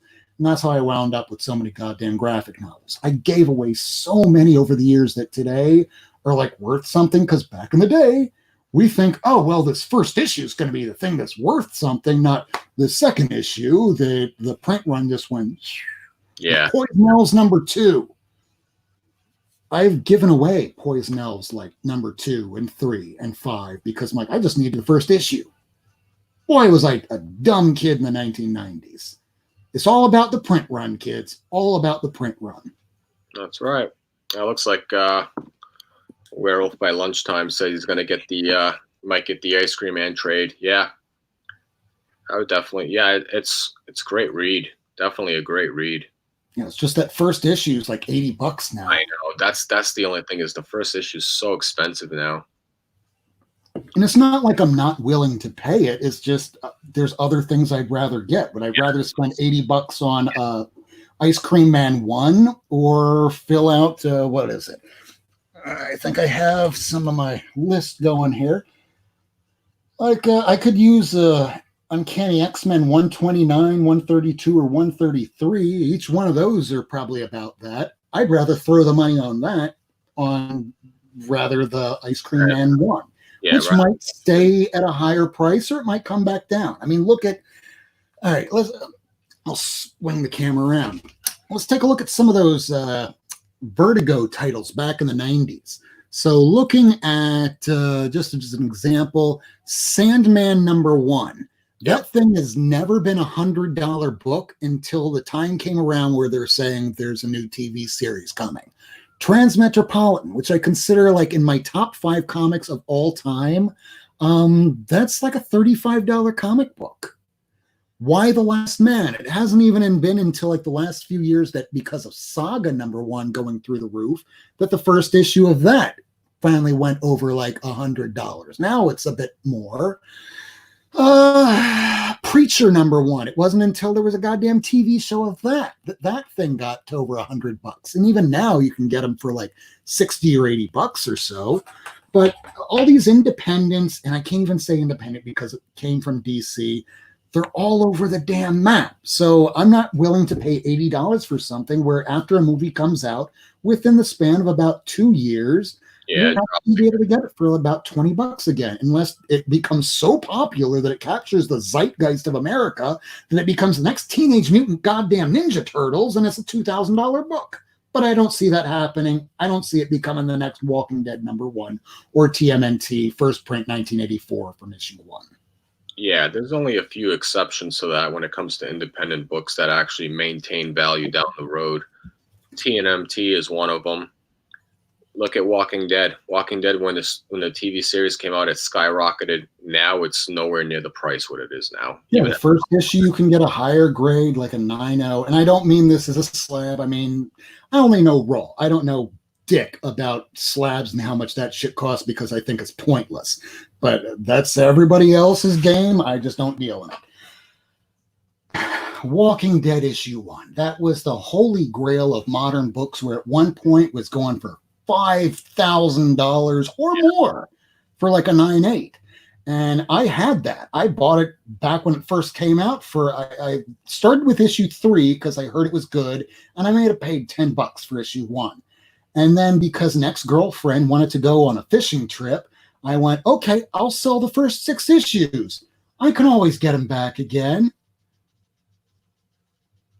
And then the TV show came out. Yeah, forget it. I sold those first 6 issues all together, I think, for maybe $300. Read once, and you see how my stuff is. I like bag it, board it, put it away right away. So you know it was like at least a 9.0, 9.4, 9.8 even possibly. But the whole thing, like here's $300. Okay, great. I'll buy them back again eventually. $5,000 for the first issue. Fuck you. So then Black Friday last year, I went, you know what? I have such a bad taste in my mouth for selling it for a woman who I'm no longer with. You know what? Let's just get rid of it all. And I sold the whole rest of the series for probably like maybe $250. Great story, but it's one of those, sometimes it's your personal thing that happened to you affects it to the point where it doesn't matter if it's valuable or worthwhile or a hot book. You go, I don't give a shit less about it. So you're saying you'd rather buy a nice Silver Age book, modern book. I agree. Yep. I'm 100% going to be out for a Silver Age, Bronze Age key, Golden Age key over a modern book every day of the week. Let's see what else. I got a good one right here.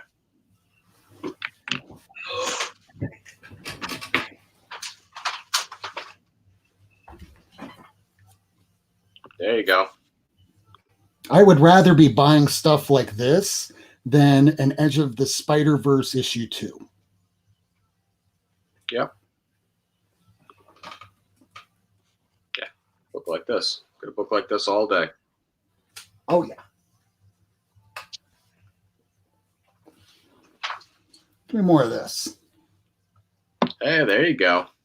The real first Flash versus Superman, where it comes in a draw because clearly Flash is faster and Superman just has high confidence in himself, but Flash just kicks his ass.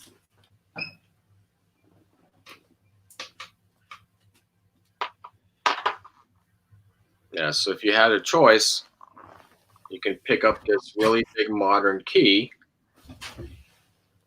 or this Silver Age key. Yeah, both great books, but this book is going to hold more value down the road.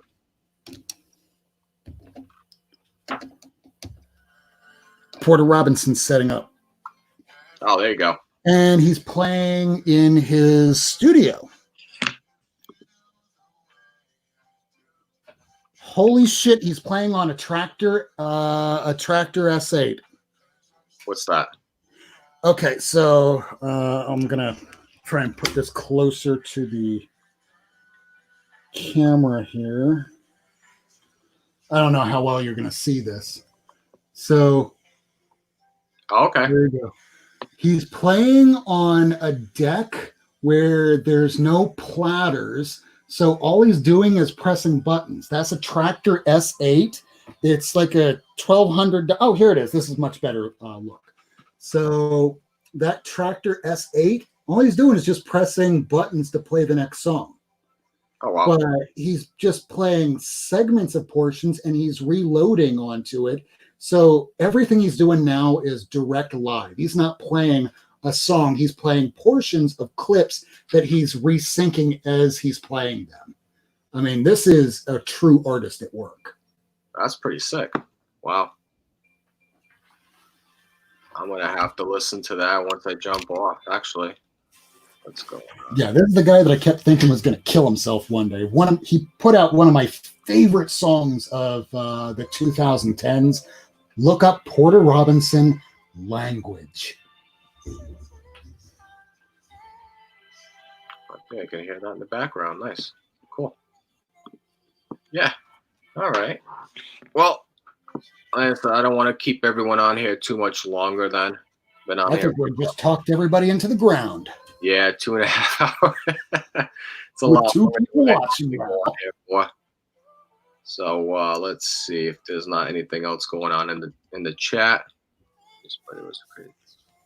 Yeah, absolutely. Yeah, it's always good to sell a modern key and then work towards a nice easier classic horror. Absolutely, that's what I'd like to do all day if I can. Yeah, if I was starting my comic collection from scratch, I would probably be putting everything into pre-code horror, those Schomburg covers, the Matt Baker covers, the people that shaped comic books to look like what they are today. Yeah, that's why one of my goal books this year is to get that Weird Science Fantasy 29, because those books are only getting harder and harder to find. So and think of it this way, with all the disasters happening around the country, around the world, from earthquakes, fires, floods, you name it. These comic books that are that old, from the 40s, the 50s, goddamn, the 30s, the 20s, if we're talking platinum age, it's not like more of these things are being produced, and once they're gone, that's it.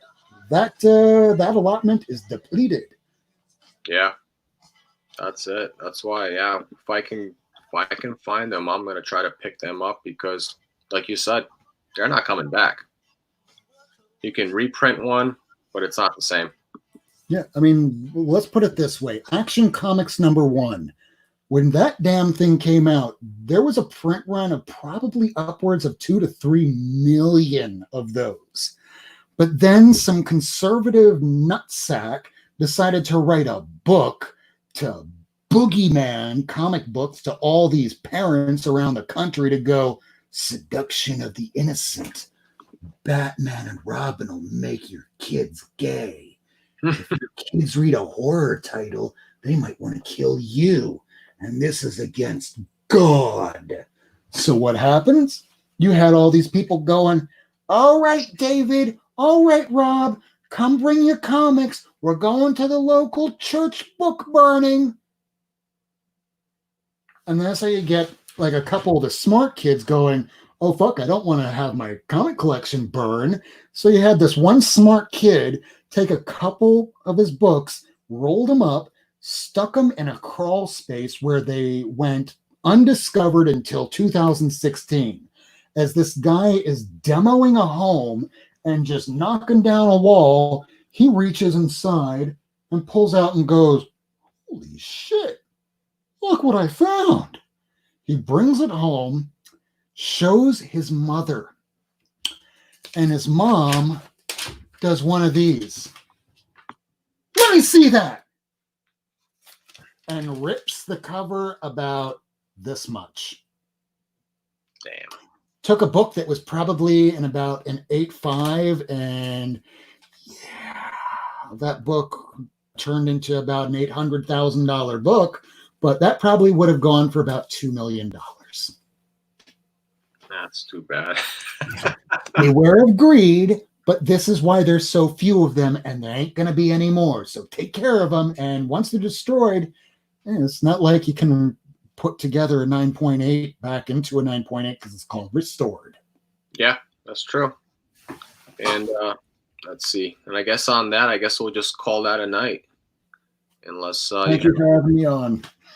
Well, like I said, you have your episode coming up on Wednesday. Not near Mint. Wednesdays, every Wednesday, 10 p.m. Eastern time. Lady Fantastic, myself, Comics on the Mind Shift on Instagram, and Miracle Man from Twitter. We just have different topics every week. We just talk new books, old books, all books. We're just all about the love of comics. Yeah. And we don't bag on one another. Yep. And as for me, I don't have anything new coming up on the channel. Usually I'll just, if anything, jump on anyone's channel, chat, talk about comics, whatnot. Oh, yeah, I'm a total whore for that. Somebody drops a link, I'm like, don't mind if I do. Yeah, absolutely. So, like I said before, if you need somebody on Wednesday, depending on what it is, just let me know. I should be free. Oh, hold on. You're saying depending on what it is. What won't you do? I don't know. I'm hearing depending. I'm like, I want to know what that stipulation is now. I think like an attorney after observing them so long. I'm like, oh, so what is that thing? It's like, I would do anything for love, but I won't do that. What is that? We now know it's cheating, but I want to know. Oh man, let's see. Yeah, I don't know. I'm pretty usually open to anything when it comes to comics. You know, if I don't know something, I'm obviously willing to learn what it is. So, yeah, I've never read Secret Wars. What's that? I've never read Secret Wars. Oh, okay. I only just read for the first time Crisis on Infinite Earths, and I'm still not done with it yet. Yeah, that's a great storyline. I know. It's so clunky. It's so hard to read because the dialogue is so clunky. But to be fair, yes, the writer had to write it for. It's Wolfman. Wolfman always wrote clunky. Sorry, Marv. But he did have to put like the voices of like 300 plus people talking to one another to make them sound a little bit different. But I think it was a lot simpler. It should have been a lot simpler than that. But maybe that's just me. I could be wrong. In fact, I probably am, and I'm probably going to get fried for it online. But that's fine. Yeah. Secret Wars, surprisingly enough, I have not read myself. With Crisis, I have. Infinity Gauntlet, I've had like classic, story, runs from the 90s and the late 80s. I like those. Have been good stories. What else? A lot of the newer ones from like Marvel and DC have been pretty up to date on. Wasn't a big fan of the War of the Realms. It's weird. Yeah, War of the Realms just felt like it took forever, and so many spinoffs. But at least we did get a new Agents of Atlas out of it. Yeah, actually, Agents of Atlas was actually pretty good. I like that. That was actually pretty good reading. That's why I mentioned it. And but Strike Force and all those others, oh my god, I'd be better off having that $5 back in my pocket. Yeah. What's going on, Comic Mag? Actually, we were just finishing up. Sorry you caught it up at the end of it, but yeah, we were just wrapping up as we were talking about the upcoming show this week on Rob's channel and what we were coming up with in our channels in general. But yeah, I'm just gonna wrap this up. Thanks, Rob, for jumping on. Thanks for having me. And thanks for everybody in the chat for stopping by and watching the unboxings, and Mike for stopping by, and Kevin. Hopefully we'll do this again pretty soon. Until next time, it's Mark Spector Comics and Rob Wurst calling it a night. All right, guys. Love you. Bye. Later. Don't die.